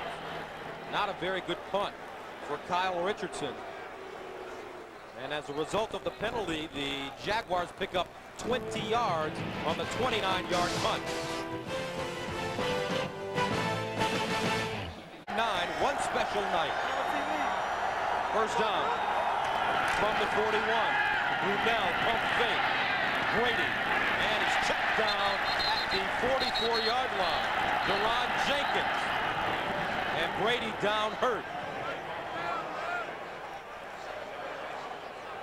And Brady holding his left knee. Jenkins went low. And here you can see Deron Jenkins get his helmet right on Kyle Brady's knee. When you catch that ball in the flat and turn up, you don't have a lot of time to know where the guy is. You see Kyle come right down with it and catch it right on the knee. Boy, and that's scary for the Jacksonville fans. We saw Tavian Banks, similar type of injury a few weeks ago. Brady having a big day. 4 catches, 64 yards. Back to Baltimore after this. 2nd and 7 from the 44.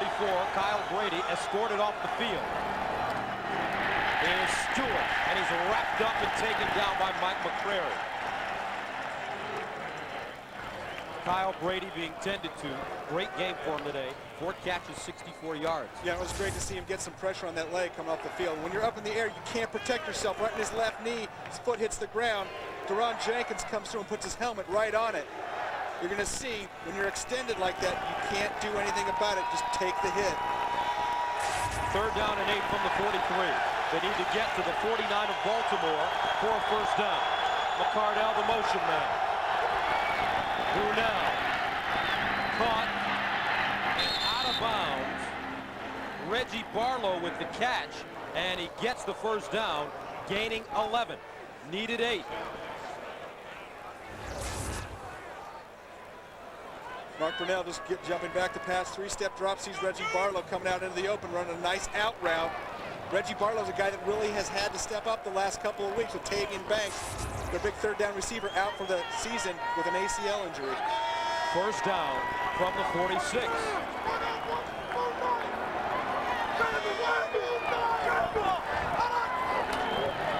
Stewart, and he lowers his head and gets to the 40-yard line. Now let's go to Jim Nantz standing by in New York with an update.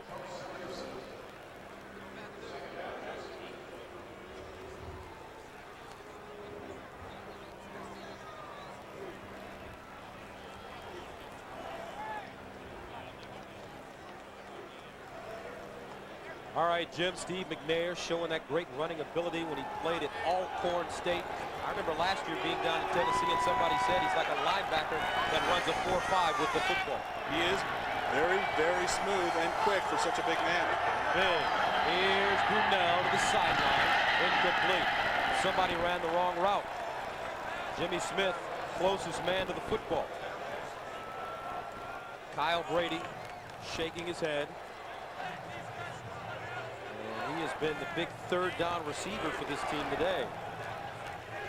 Been able to find that hole coming across the middle of the field versus that soft Raven zone defense. We're going to see if his replacement, the big sofa, Damon Jones, can find those same holes. Third down and 4 from the 40. Brunell under all kinds of pressure, got it away, picked off. Rod Woodson, career number 51, and that's the third turnover of the day.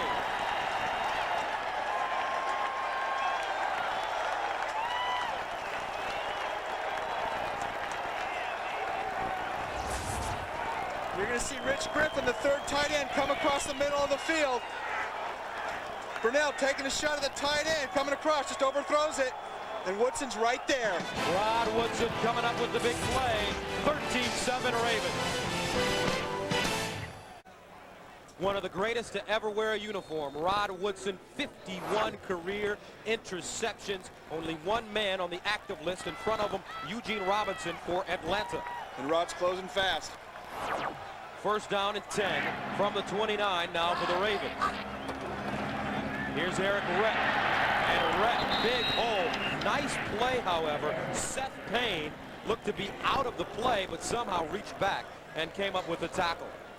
Moments ago, Kyle Brady escorted off the field, and the status, a left knee sprain. His return is questionable. They are taking him in for x-rays. And I'm sure they're going to be checking out that anterior cruciate ligament. Hopefully it won't be torn. 2nd and 7 from the 32. Here comes a blitz. Picked up out of the backfield. DeLong chopped down. Fernando Bryant, the rookie, with the tackle. Tuesday on CBS, an air disaster. Was it pilot error or a commander's negligence? Find out on America's #1 action drama and all new Jag. Tuesday on CBS. Ravens Stadium, 5:27 and counting to go. Baltimore leading it 13-7. Third down 5 from the 34. Banks. Over the middle. Caught. First down. Patrick Johnson. A 19-yard completion. And how about Patrick Johnson was on the inactive list for 3 or 4 weeks. Came back, had a big game last week versus Cincinnati. See Carnell Lake chasing him across the middle of the field. Patrick Johnson doing a nice job throttling down, coming back to the ball. The ball was a little bit behind him. That's tough, especially in a slippery turf out there. Patrick Johnson this season, numbers going up. He's in motion. Brent lowers his head and delivers a blow. Donovan Darius with the tackle. Eric Rett gets to the 42. And he gets up talking. He gets up John. That's his style of play. That's his game. I play with a guy just like him, Ricky Waters, and he was always John, and that kind of gives him the adrenaline. Keep it going, keep it flowing. Let the other team know that you're putting it right in their face. 2nd and 5 from the 42. Rett again with more running room. And Eric Rett gets inside the 40-yard line. And something you just said, with the tackle. Something you just said, having more running room, and I think that passing game, we haven't seen it that much from Baltimore this year, is really opening up some of those running lanes for Eric Rett. He's got to be the happiest guy on the field that the passing game's going. When you played with Ricky Waters and he'd get going like this, what would he always say as he came back to the huddle? Turn the water on. You got to turn the water on. To turn the water on. He'd be John, him, and William Floyd. In fact, you'd have to get him in the huddle so they'd hear the play. Well, Eric Rett is ready to go. 3rd down and 1. Here's the reverse. Ismael around the corner. 1st down. And Ismael down to the 25. And it looks like somebody may have grabbed his face mask. And it looked like Kevin Hardy went right after his head. It looked like his neck. And he did. He ended up catching it. I can't believe the referee, who's right there staring at it. When you see a guy's neck snap back, right? Ismael right here. Boom! Not only does that hurt, that should be 15 big ones on top of that. Referee just missed it. And Kadri gets up, letting him know that his mask was grabbed. 1st down from the 34. Eric Rett, and this time nowhere to go. Tony Bracken's coming up big. Let's check around the NFL. Buffalo extending their lead over New England. And the Pete Carroll countdown could begin after this one. Tennessee, they've stormed back and lead the Browns 20-14. Cincinnati holding on at Pittsburgh. And San Diego has come back. 2nd down and 11 from the 35-yard line. Play action, Banks to the sideline. And it's caught. Nice delivery, nice catch. Ismael once again, he picks up 11. And Tony Banks right now is flipping it in there, Brent. And watch Ismael keep those 2 feet just in bounds. Does a great job dragging that foot. And watch him run on the out route. Running a nice square out route. Tony Banks a little late getting rid of the ball, but he's got such a strong arm. And right when he went back and released that late, I'm thinking to myself, geez, the DB's going to step in front of that, but he has got some zing on the ball. Here's the measurement. 1st down. And the numbers on Tony Banks. 13 of 22, 158 yards, 1 touchdown, no interceptions, but he did fumble it inside his own 20-yard line. And he told us he realized that there's a lot of intangibles involved to play quarterback. He thought he had it all down after his first year with the Rams, the success he had. Things went south from there, and he's really come back, matured, done a great job working at the specific parts of his game. Ravens at the Jaguars 24. Eric Rett running the football. Boyer with the tackle. And this could be a big turning point in the entire division, especially for the Ravens. Tennessee beating Cleveland with an opportunity, if Jacksonville loses, to tie with the Jaguars at the top of the standings. Pittsburgh losing, and the Ravens have Tennessee next week. A win today gives them a chance to shoot for a 500 record next week. 2nd and 7 from the 21. Tony Banks in the end zone. Incomplete. Threw that one into double coverage intended for Justin Armour, but right there Fernando Bryant and Donovan Darius. Yeah, those are things that Tony Banks has to stay away from. And when you have such a strong arm like that, you think you can make all the throws. Justin Armour double covered right there. But Tony Banks has been getting some nice time to stay in the pocket. You see Armour double covered. The Banks had time, and the Ravens have done a much better job. Eric Rett picking up that blitz. You haven't seen those Jacksonville linebackers able to get back in Tony Banks' face. Chuck Evans and Eric Rett really doing a nice job picking those up. Ravens need to get to the 15 for a 1st down. On 3rd and 7, here's Chuck Evans. Evans looking for the 1st down, tumbles forward, and it may be close. It depends on the spot. And here comes Stover. He did not get the 1st down. Fernando Bryant with the tackle. Chuck Evans bouncing it outside here on the draw. Great effort. We've said he's been the unsung hero today. Bryant making a 1st down saving tackle, and this is the right decision. Brian Billick playing at home. You're up by 6, go up by 9. So a touchdown and a 2-point conversion can't catch you. 32-yard field goal. It's up and good.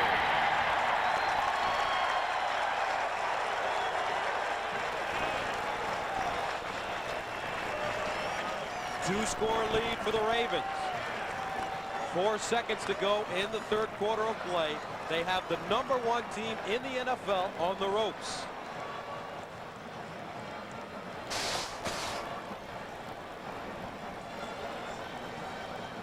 And a great drive for the Ravens. 6.5 minutes, 12 plays, covering 57 yards. Stover with a 33-yard field goal.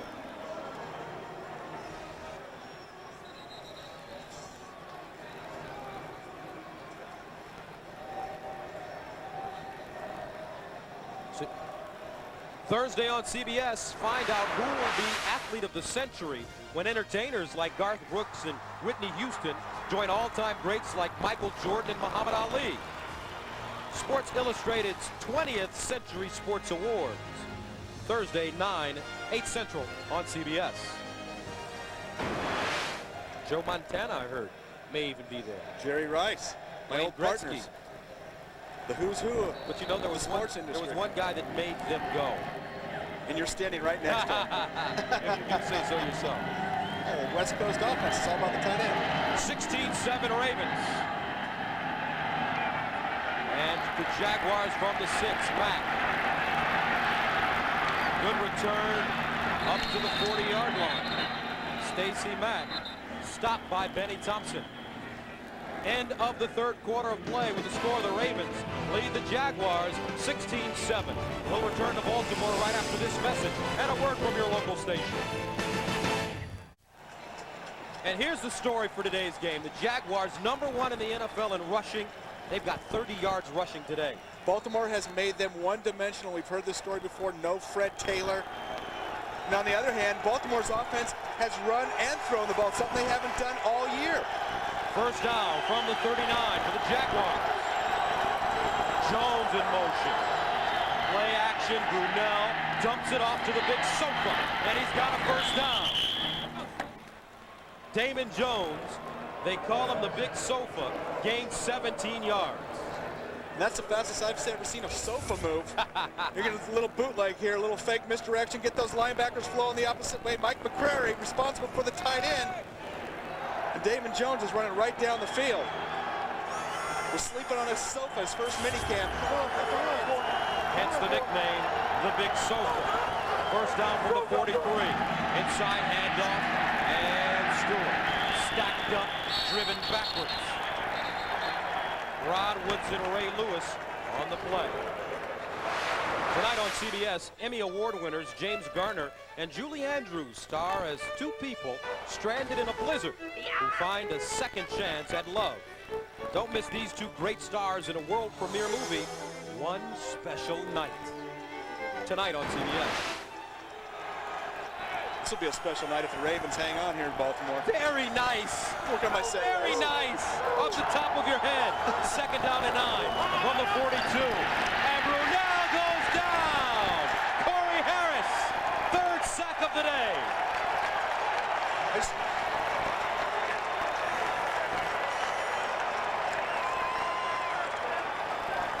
A great call by defensive coordinator Marvin Lewis. And watch Corey Harris coming out here off the end of the line. He's going to go unblocked, come right into the backfield. Nobody picks him up. Center's got to come back out and pick him up. You see the back check inside. Nobody blocks you. You better sack the quarterback. One of the most talented minds in the NFL, Marvin Lewis, the defensive coordinator in Baltimore. And he will be a head coach in this league very soon. Jacksonville calls timeout. The play clock had run down. 13:26 to go in the fourth quarter. Ravens up 16-7. Ozzie Newsome behind the pole, the vice president of player personnel in Baltimore, and what a terrific job he's done building this defense. He's done a great job. Admits there's a few more guys on offense, and he was one of my heroes growing up. Hall of Fame tight end. Third down, 16. They need to get to the 33.5. Jaguars, Brunell over the middle, caught! McCardell at the the 25, dropped the ball. But they say he was down. What a great catch by Keenan McCardell. He gains 24 yards. Watch Keenan McCardell coming out of the slot here on the inside.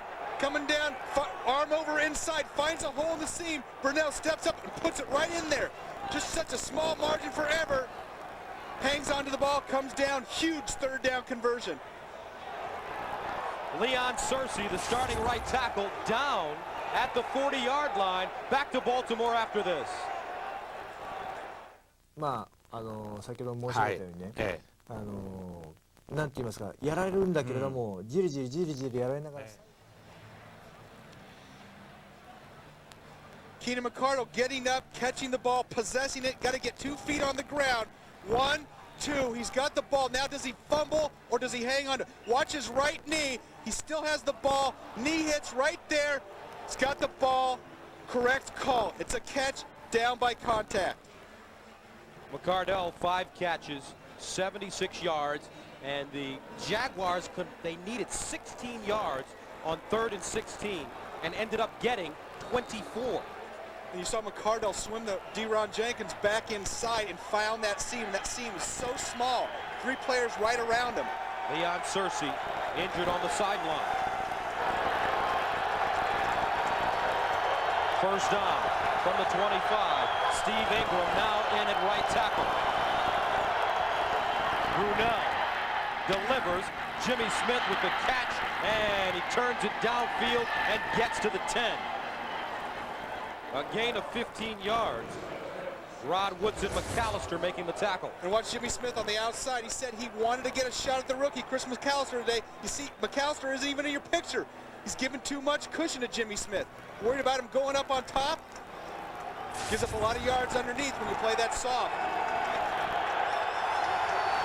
First down and goal from the 10 for Jacksonville. McCardell, the motion man.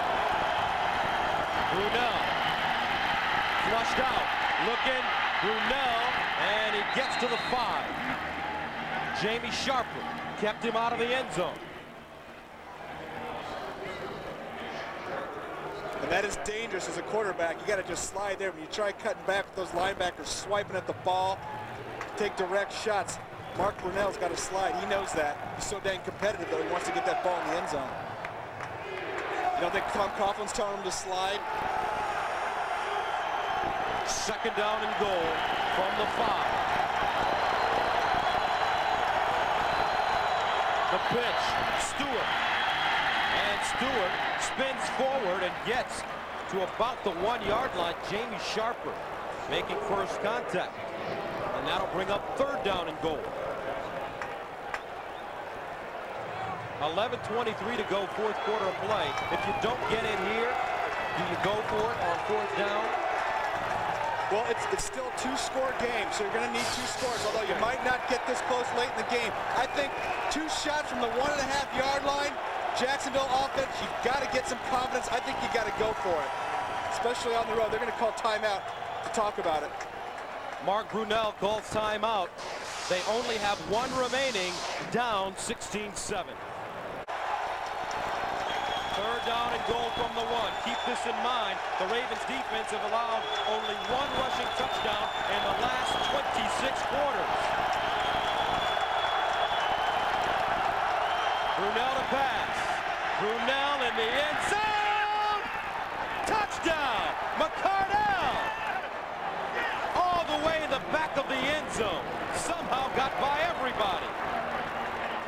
And kept both feet in bounds.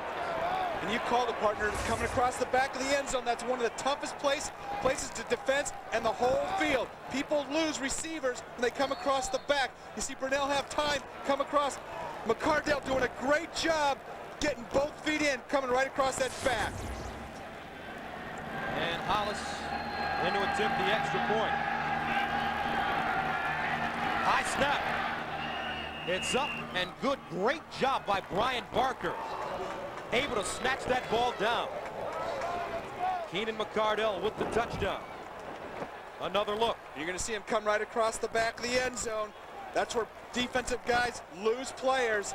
Great job keeping those feet in. 2-point game.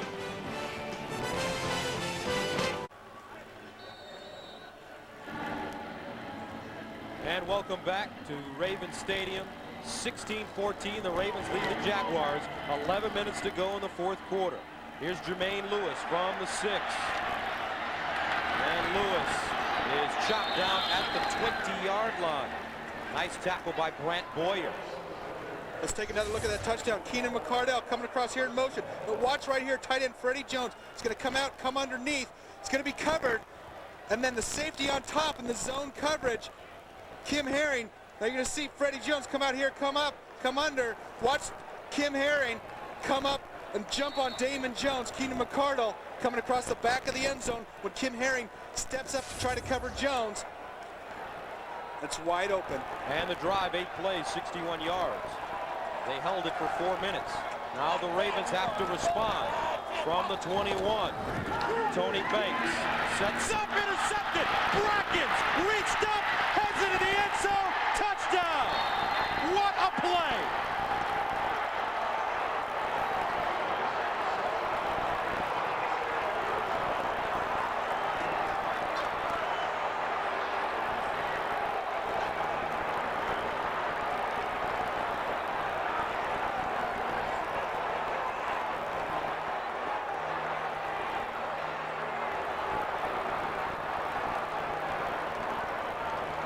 All day long, Tony Brackens has been batting down footballs.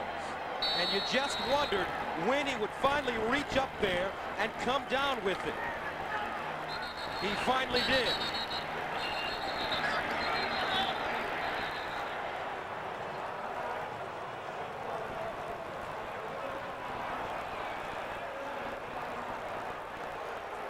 And the Jaguars take a 20-16 lead. Tony Bracken's doing a great job realizing it's a screen. Watch him right here. Jonathan Ogden, the tackle, gives up too much ground. Brackens knows that Ogden's very stout, tough to go against. You'll see him take this next step, and he realized, hey, it's a screen pass. He's letting me get back too far. So he stops, drifts back into the screen lane, jumps in front of Eric Rhett, grabs it, and he's got some speed. He walks into the end zone. What an athletic play. That was great recognition. You're going to see him come right here. When an offensive lineman gives up too much ground, defensive lineman to know, hey, I'm being baited into this pass rush. And right there, you see him stop and step back. He knows it's a screen. And the Jaguars have decided to go for 2. Yeah. Coughlin says, let's go for 2. Brunell, Stewart, the lone setback. 4-receiver package.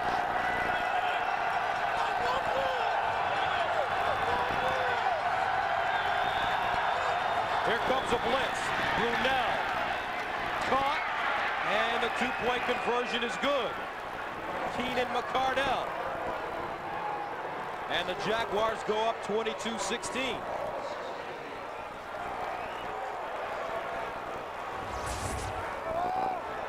McCardell just coming off, giving a little shake and bake, getting it deep enough into the end zone, knowing he has to take a step back to come back in front of the defender.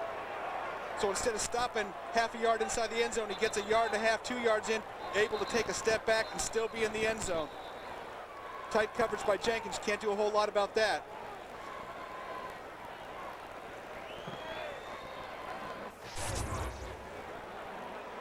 So Keenan McCardell with the 2-point conversion, and the Ravens now trail 22-16. Jaguars marching right back at them. Now don't forget, tonight on 60 Minutes, it might make sense to you, but it didn't in 60 Minutes, that the Army ruled this captain's death a suicide and not a murder. That story tonight on 60 Minutes. You know, the turning point here in the last couple of minutes, Jags able to score 2 touchdowns. That big 3rd and 16 play to McCardell down the seam. Ravens haven't given up a play like that in 3rd down all year. Defense has been solid. That was a heck of a throw by Mark Brunell. Lindsey sends it away. Corey Harris back deep. Starts from the 7. And Corey Harris. Corey Harris! All the way up to the 44. Another big return. Steve Lindsay tripped him up. A 48-yard return.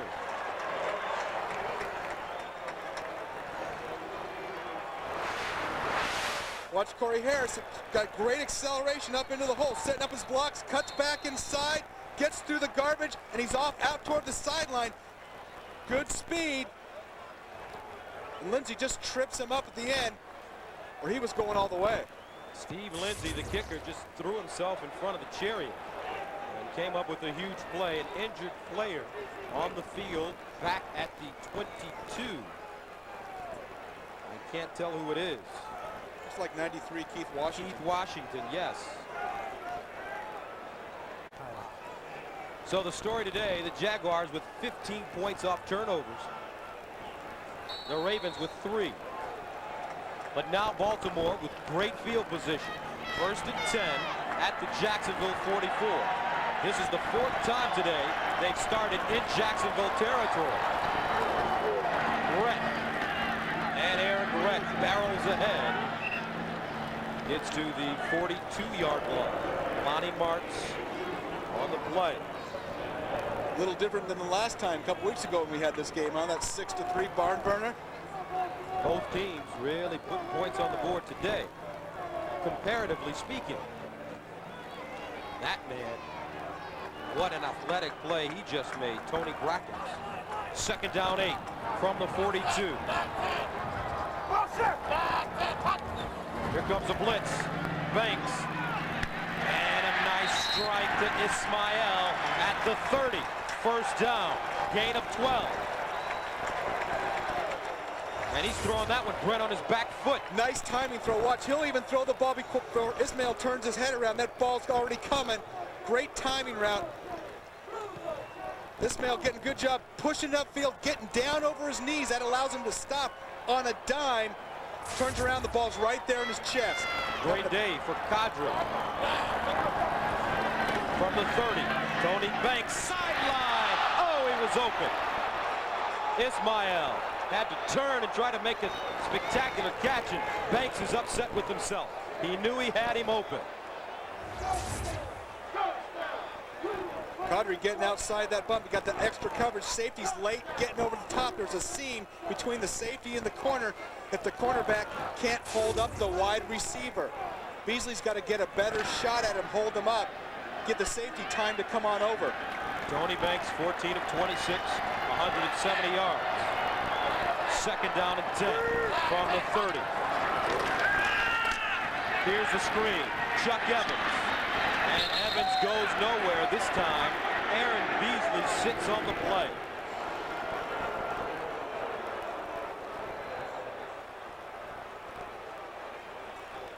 And they came back to that screen. That's a dangerous call after Brackens just intercepted it 4 or 5 plays ago. And that time Aaron Beasley read it. So on 3rd and 15 with the ball at the 35, what do you call? If I knew that answer, I'd be a head coach in the league. Something that gets the 1st down. Here it is. Banks out of the gun. Tony Banks sidesteps.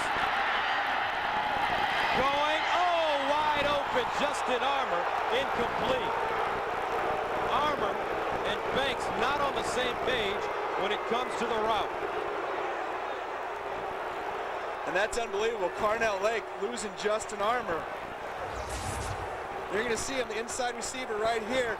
And when a quarterback scrambles, plays break down, you're going to see Justin Armour come out, go out, break it out to the top a little bit. Carnell Lake stays going to the outside. And Justin Armour turns back in, and that's a gimme touchdown. And Tony Banks got so excited, he stepped up and just had too much juice in that arm. And the Ravens will punt with 8:28 to go. Richardson from midfield. Wobbly kick short, may be perfect, and it gets right at the 5-yard line and rolls to the 3. A 32-yard punt.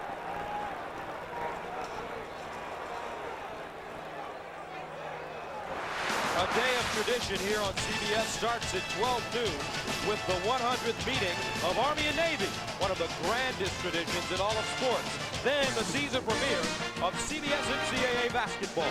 Cubby Smith's Kentucky Wildcats versus Bobby Knight's Indiana Hoosiers.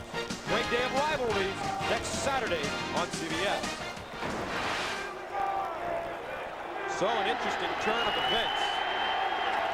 The Jaguars now with the football at their own 3.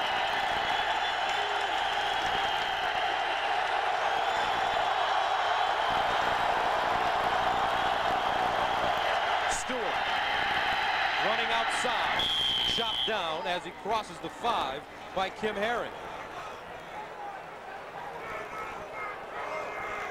Gets out of bounds, stops the clock. 8:15 to go.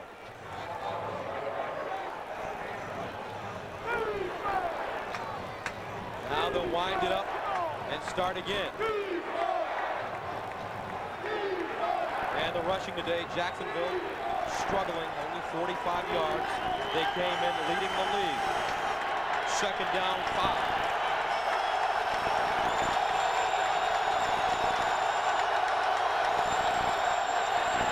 Brunell down the sideline. Brunell, and it is incomplete. McAllister broke it up, intended for Jimmy Smith. Rookie making a big play there. And I think Chris McAllister had that ball in his hands, and Jimmy Smith actually playing defensive back, ripped it right out of his hands. Mark Brunell taking a shot downfield. Watch McAllister get up. He's got this ball. Jimmy Smith rips it back and almost hangs onto it himself. Great defensive play by the offensive wide receiver because McAllister has that interception. Jimmy Smith leaves the game. He's on the sidelines. 3rd and 5 from the 8. And that's just about getting his win. Run a go route a couple times in a row. Sucking win. And Mark Brunell burns a timeout.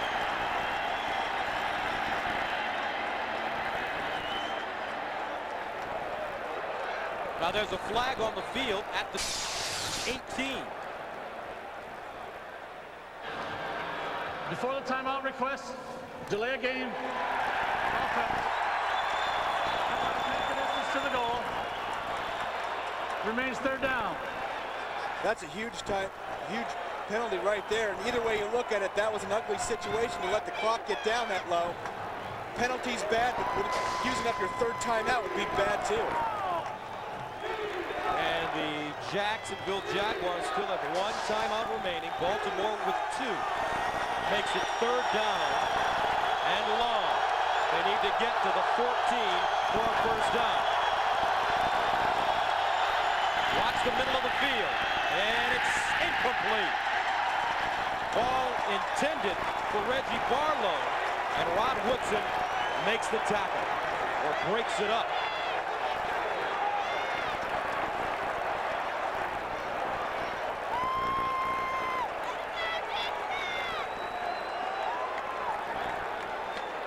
Mike McCrary, look at him. That's a football player. He looks like a football player today. Blood on his jersey and dirt on his pants, and the fans here getting fired up. What a great game thus far. Brian Barker in the back of his own end zone. And you hate being back there as a punter. You like to have 15 yards. He's got 14 yards. You have to take a step just a little quicker. Jermaine Lewis inside the 50. And Lewis will get a chance from the 48. Still running. And he goes down at the Jacksonville 49. A 50-yard punt. A 4-yard return.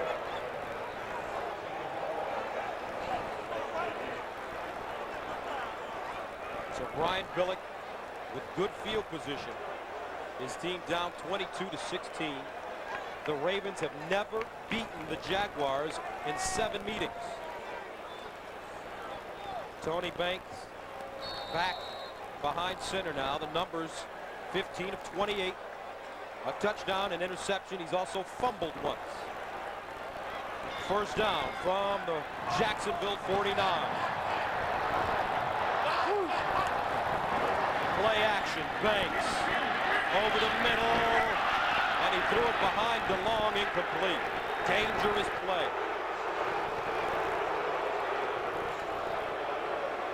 Kevin Hardy, man-to-man coverage. Greg Long coming across the middle of the field. Tony Banks throwing it just a little bit behind the big tight end. Is this 4-down territory regardless with 7:26 to go? Well, it really depends on the time.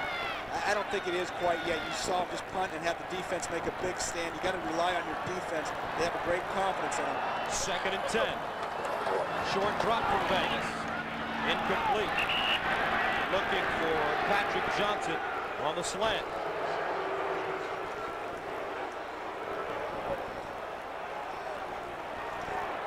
.7:22 to go in the 4th quarter of play. We'd like to welcome those of you who just watched Buffalo beat New England. Here in Baltimore, the Jaguars, the best team in the National Football League, lead the Ravens 22-16. The Ravens jumped out to an early lead, but Jacksonville, they have responded. 3rd down, 10. They need to get to the 39 for a first. Here's the blitz. Tony Banks sets up, goes down the field. Jermaine Lewis caught it inside the 5. What a play!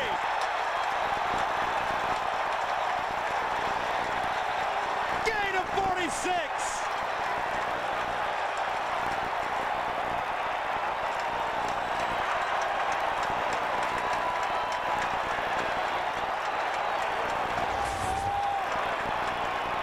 Watch Tony Banks step back, have all day to throw. Rolls the pocket right. Jermaine Lewis on an out and up, throws it back across the field. Lewis has his man Carnell Lake beat by a step, and Jermaine Lewis hasn't had a big play all season. What a time to come up with one.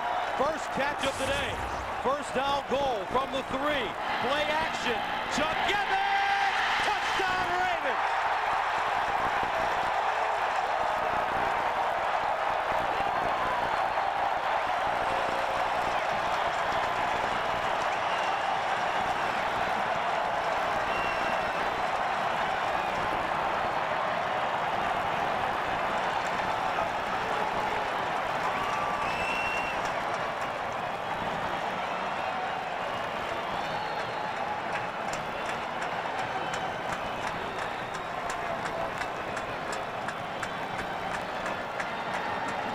Matt Stover to attempt the extra point. It's good. 6 minutes, 26 seconds remaining in the 4th quarter. And the Ravens have taken a 23-22 lead. Watch Chuck Evans sneaking out of the backfield into the flat. Ravens all over the wide receivers, let the fullback go. We've talked about Chuck Evans being one of the unsung heroes today, getting some big yards, running the ball. Now the go-ahead touchdown. Tony Banks with the touchdown. Here's a man trying to resurrect his career after starting 43 games for the Rams.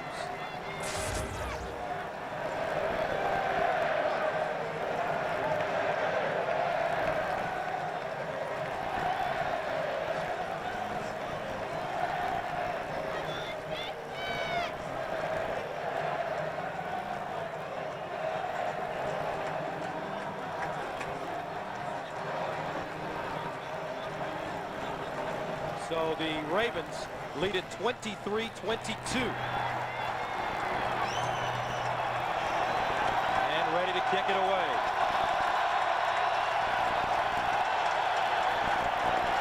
Ravens Stadium, downtown Baltimore.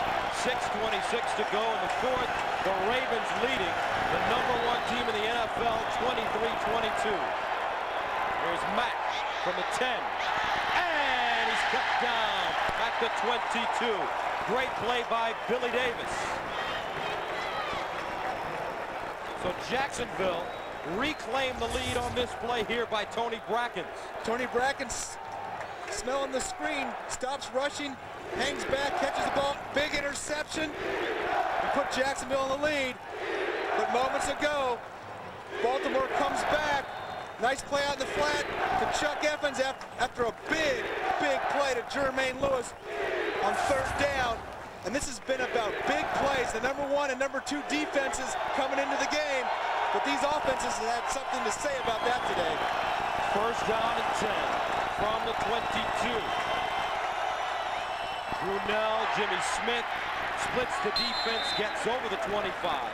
Up to the 27-yard line. Deron Jenkins with the tackle. Very important game today. Tennessee playing at Cleveland with an opportunity, if Jacksonville loses, to tie up things at the top of the charts.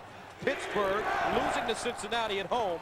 Baltimore will take on Tennessee next week here. A win today gives them a chance to play for a 500 record. 2nd and 5 from the 27.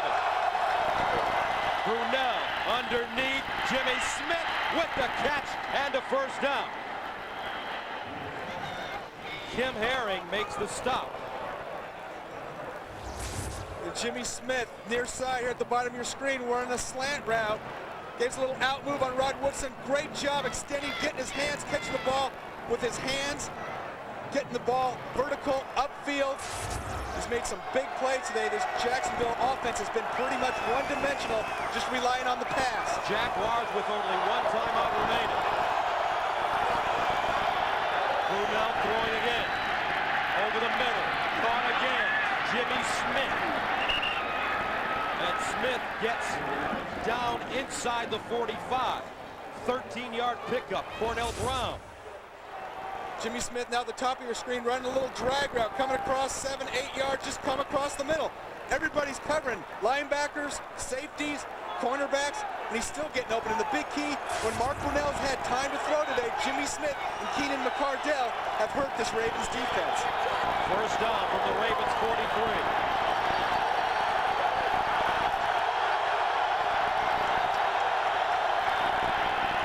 Comes a blitz, batted down. Number 96, Fernando Smith, got two hands on the football.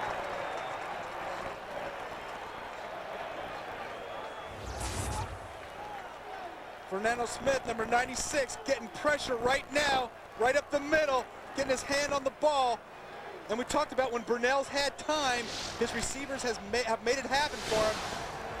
And this Baltimore defense, when they've had success, have been in Mark Brunell's face, haven't allowed him to throw off his front foot. 2nd and 10 from the 43. Jimmy Smith, the receiver at the top of your screen. McCardell in the slot. Brunell steps up, delivers. It's caught at the 35-yard line by his tailback, James Stewart, who snuck out of the backfield. A gain of 7 yards. And that'll bring up 3rd down and 3. And a look at the game summary. Total yards, 342 for the Jaguars, 285 for the Ravens. Jaguars have turned it over 3 times, the Ravens twice. Like we said, huge defensive struggle. 2 weeks ago, it was 6-3. Today, big plays, big offense. Big situation here, 3rd and 3.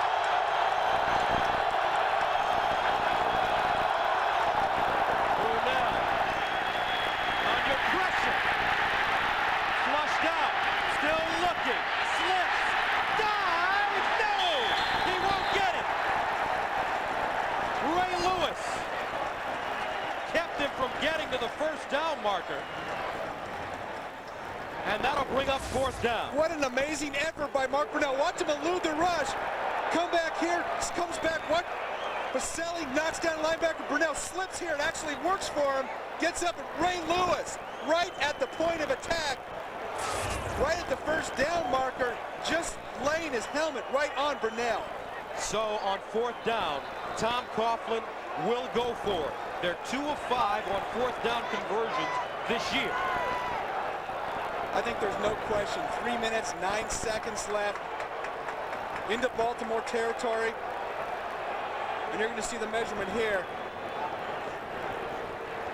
And it looks to me like there's about a half a yard.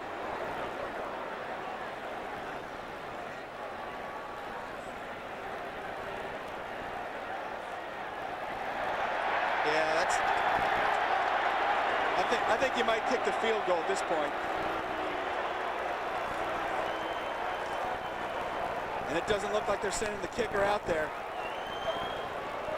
Mike Hollis, a very accurate field goal kicker.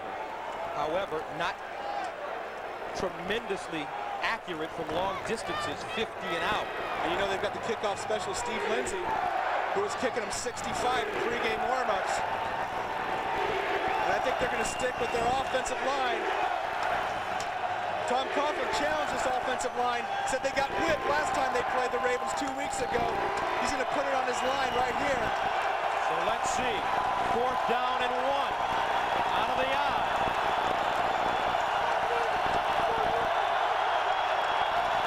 Play action. Caught. 1st down. McCardell. And what a spectacular catch by Keenan McCardell. Brunell rolls out, throws it, gets it out a little bit too far. McCardell stretching out, catching it with his hands. And the whistle blow, I wonder if Rod Woodson even touched him right there. So the chains continue to move for the Jacksonville Jaguars. 1st down and 10. What a pressure catch. At the Ravens 30. McCardell in motion. And a flag on the play into the end zone. It's caught. The whistle, though, had blown the play dead. Jimmy Smith there at the end of the pass.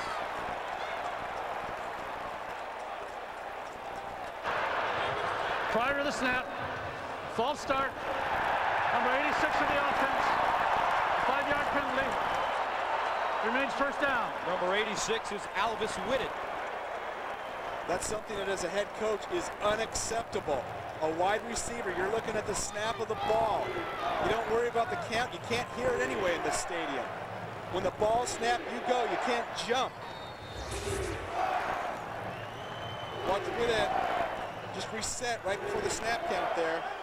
So backs up the Jaguars 5 yards, 1st and 15 from the 35.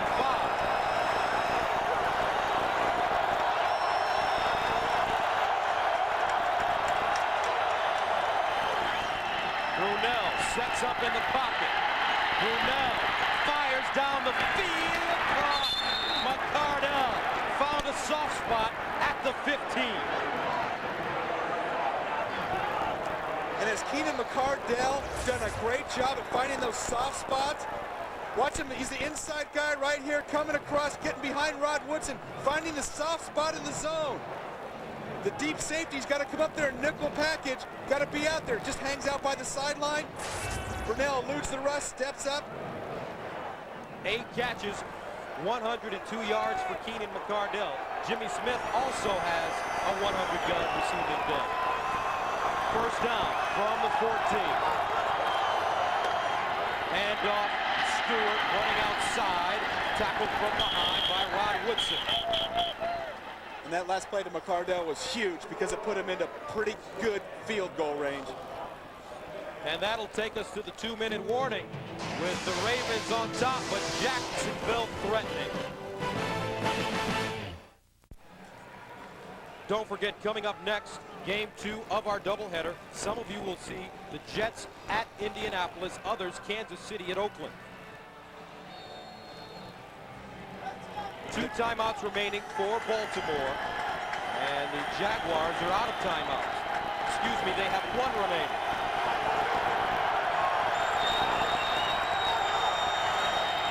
On 2nd and 8, Stewart leans forward, gets inside the 10. And Baltimore calls timeout. And that's what they've got to do, conserve that time. If Jacksonville runs on 3rd down and doesn't pick up the 1st down, Ravens have to go ahead and call that last timeout, I believe. Each team has 1 left. As you take a look at other scores, Tennessee now pouring it on deep. They'll play Baltimore next week. Cincinnati holding on at Pittsburgh with 2 minutes to go in the 4th quarter of play. So on 3rd down and 5 from the 9-yard line, if you're Tom Coughlin, what do you run? I think you run it right up the middle, give Mike Hollis, the most accurate field goal kicker in National Football League history, the chance to win the game, and either take 40 seconds off the clock or make Baltimore Ravens burn their last timeout and have to go the length of the field with no timeouts. So here we go. Only 1 receiver split out wide. Jimmy Smith at the bottom of your screen. And they hand it off. Stewart still running, and Stewart may have picked up the 1st down. Webster with the tackle. And James Stewart, the hard runner, I think he gets his hands down, springs off the ground and leans forward. And I think he's got the first down just by his reaction out there. And that'll be it for Baltimore's chance to try to get the ball back if he did get the first down.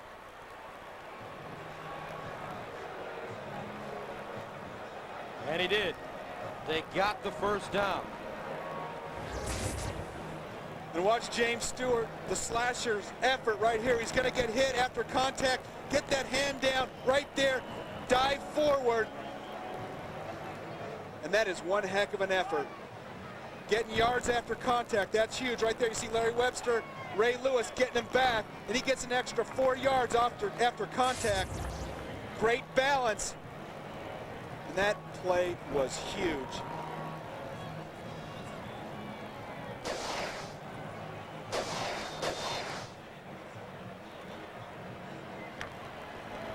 Baltimore they do not have a timeout remaining. First down goal from the 4. Stewart, touchdown. And that's not necessarily a bad play by Baltimore. No, it's not. And there's something that the league doesn't like to talk about, and it's something about defenses don't like to talk about. But you gotta let him score to get the chance to get the ball back, because if Jacksonville just runs on the ball, sits on it, it doesn't get into the end zone, all your time goes away. They kick a chip shot field goal and the game is over. And you can't look like you let the team just walk into the end zone, but you see the Ravens over pursue. James Stewart gets right up in there, and that was the play. Mark Brunell likes the outcome. And I think Tom Coughlin, he likes it right there. But I think for Jacksonville, just having Mark Brunell sit on the ball and let the time run out and kick the field goal with just a few seconds left in the game was the way to go. Jaguars going for 2, up 28-23. Here's Brunell sprinting out in the end zone. Caught. Jimmy Smith. These guys are so dangerous. And the Jaguars go up 30-23. Jimmy Smith giving a little dip inside, little push, contact at 5 yards, comes back out. Big 2-point conversion.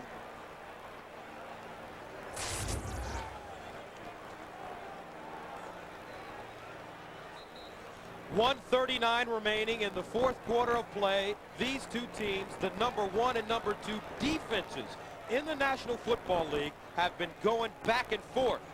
And they have been scoring points as well. Jacksonville leading it 30-23. But the Ravens, with no timeouts remaining, will get the football back. And when we're looking at the touchdown, it gives Jacksonville the lead. James Stewart cutting back across the grain, getting his shoulder down, banging it up in there. And quite honestly, letting Jacksonville score was the only way Baltimore was going to get the ball back. Now remember, Corey Harris, number 45 on the Baltimore return team, has come up with 2 sensational kickoff returns today. Lindsey will kick it off from the 30.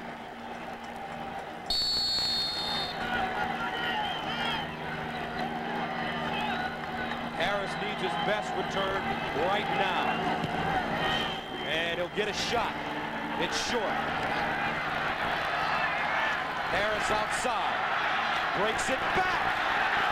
And gets to the 30-yard line. A 16-yard return. Tonight on 60 Minutes, it might make sense to you, but it didn't in 60 Minutes, that the Army ruled this captain's death a suicide and not a murder. That story tonight on 60 Minutes, followed by an all-new Touched by an Angel. Then James Garner and Julie Andrews star in as two people stranded in a blizzard who find a second chance at love, a world premiere movie. One special night tonight on 60 Minutes. So the Ravens with the ball at the 30-yard line. Down 30-23. Justin Armour in the slot.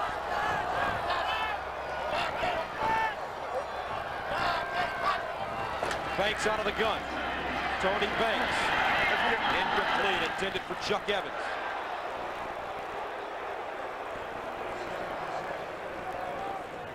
Don't forget, coming up next, the second game of our doubleheader. Most of you will see the Jets at Indianapolis, Peyton Manning and company. Others will see Kansas City at Oakland. Baltimore's going to have to be smart using the clock here, use some sideline routes. If you're going to throw across the middle, you have to have that offensive line ready to get up, get on the ball, and kill the clock.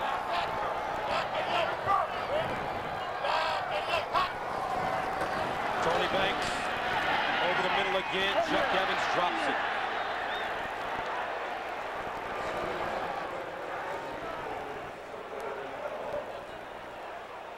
And that'll bring up 3rd down and 10 with 1:24 to go.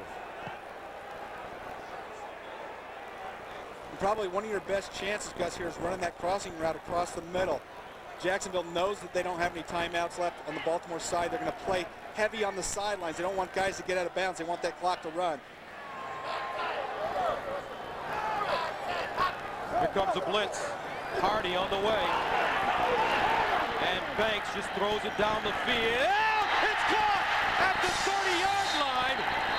And a flag. Now the officials wave it off.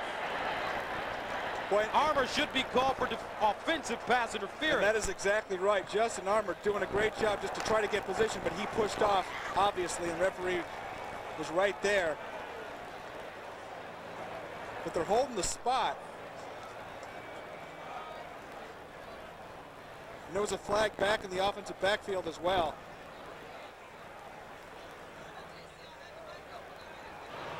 There are 2 fouls on the play. Holding, number 61 of the offense.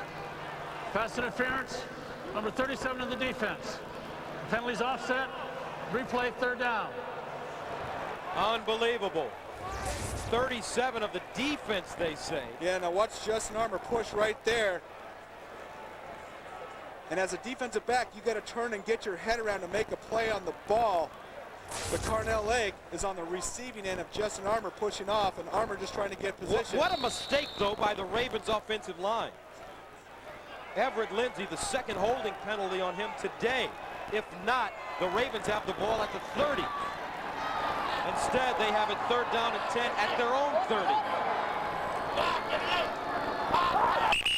And Everett Lindsey moving off the line of scrimmage. Prior to the snap, false start, number 61 of the offense. 5-yard penalty, remains 3rd down. Back-to-back penalties on Everett Lindsey, the right tackle. He replaced Harry Swain at right tackle. Swain broke a bone in his foot, is out for the year. Lindsey normally a left guard. Lindsey having a tough job going against Kevin Hardy over there. That'll make you hold, that'll make you jump offside as well. 3rd and 15. Banks.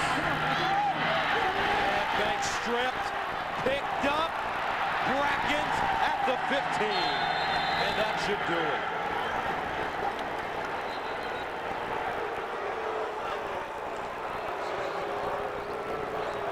The young Ravens still unable to figure out how to win football games. Kevin Hardy, we were talking about him, comes from all the way behind Everett Lindsey and just strips the ball. Great savvy. Watch him come all the way around the top. Now to Lindsey's credit, he drives him all the way around the back of the pocket, but Kevin Hardy will not give up. He's had a lot of sacks this year after contact. Great effort, huge play, game over. And Mark Brunell will snap the football and take a knee. Now, assuming that Jacksonville holds on to win this game, the Jaguars win their 8th in a row and improve to 10-1. Tennessee beat Cleveland today. Pittsburgh lost to Cincinnati. Bruce Coslet and company getting their 2nd win of the season. And the wheels have come off in Pittsburgh for Bill Cowher's team.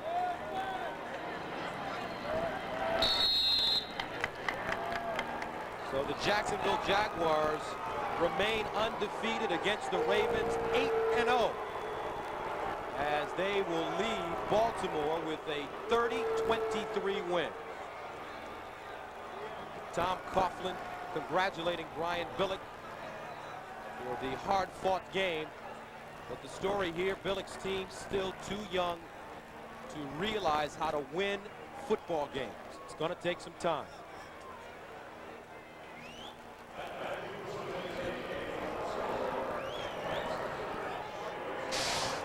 So for Brent Jones, this is Gus Johnson saying so long for Baltimore, where Jacksonville defeats Baltimore 30-23. Coming up next, catch the second half of today's doubleheader. The New York Jets versus the Indianapolis Colts, or Kansas City at Oakland. The Jaguars continue to roll. Best record in the NFL. And you've been watching the NFL on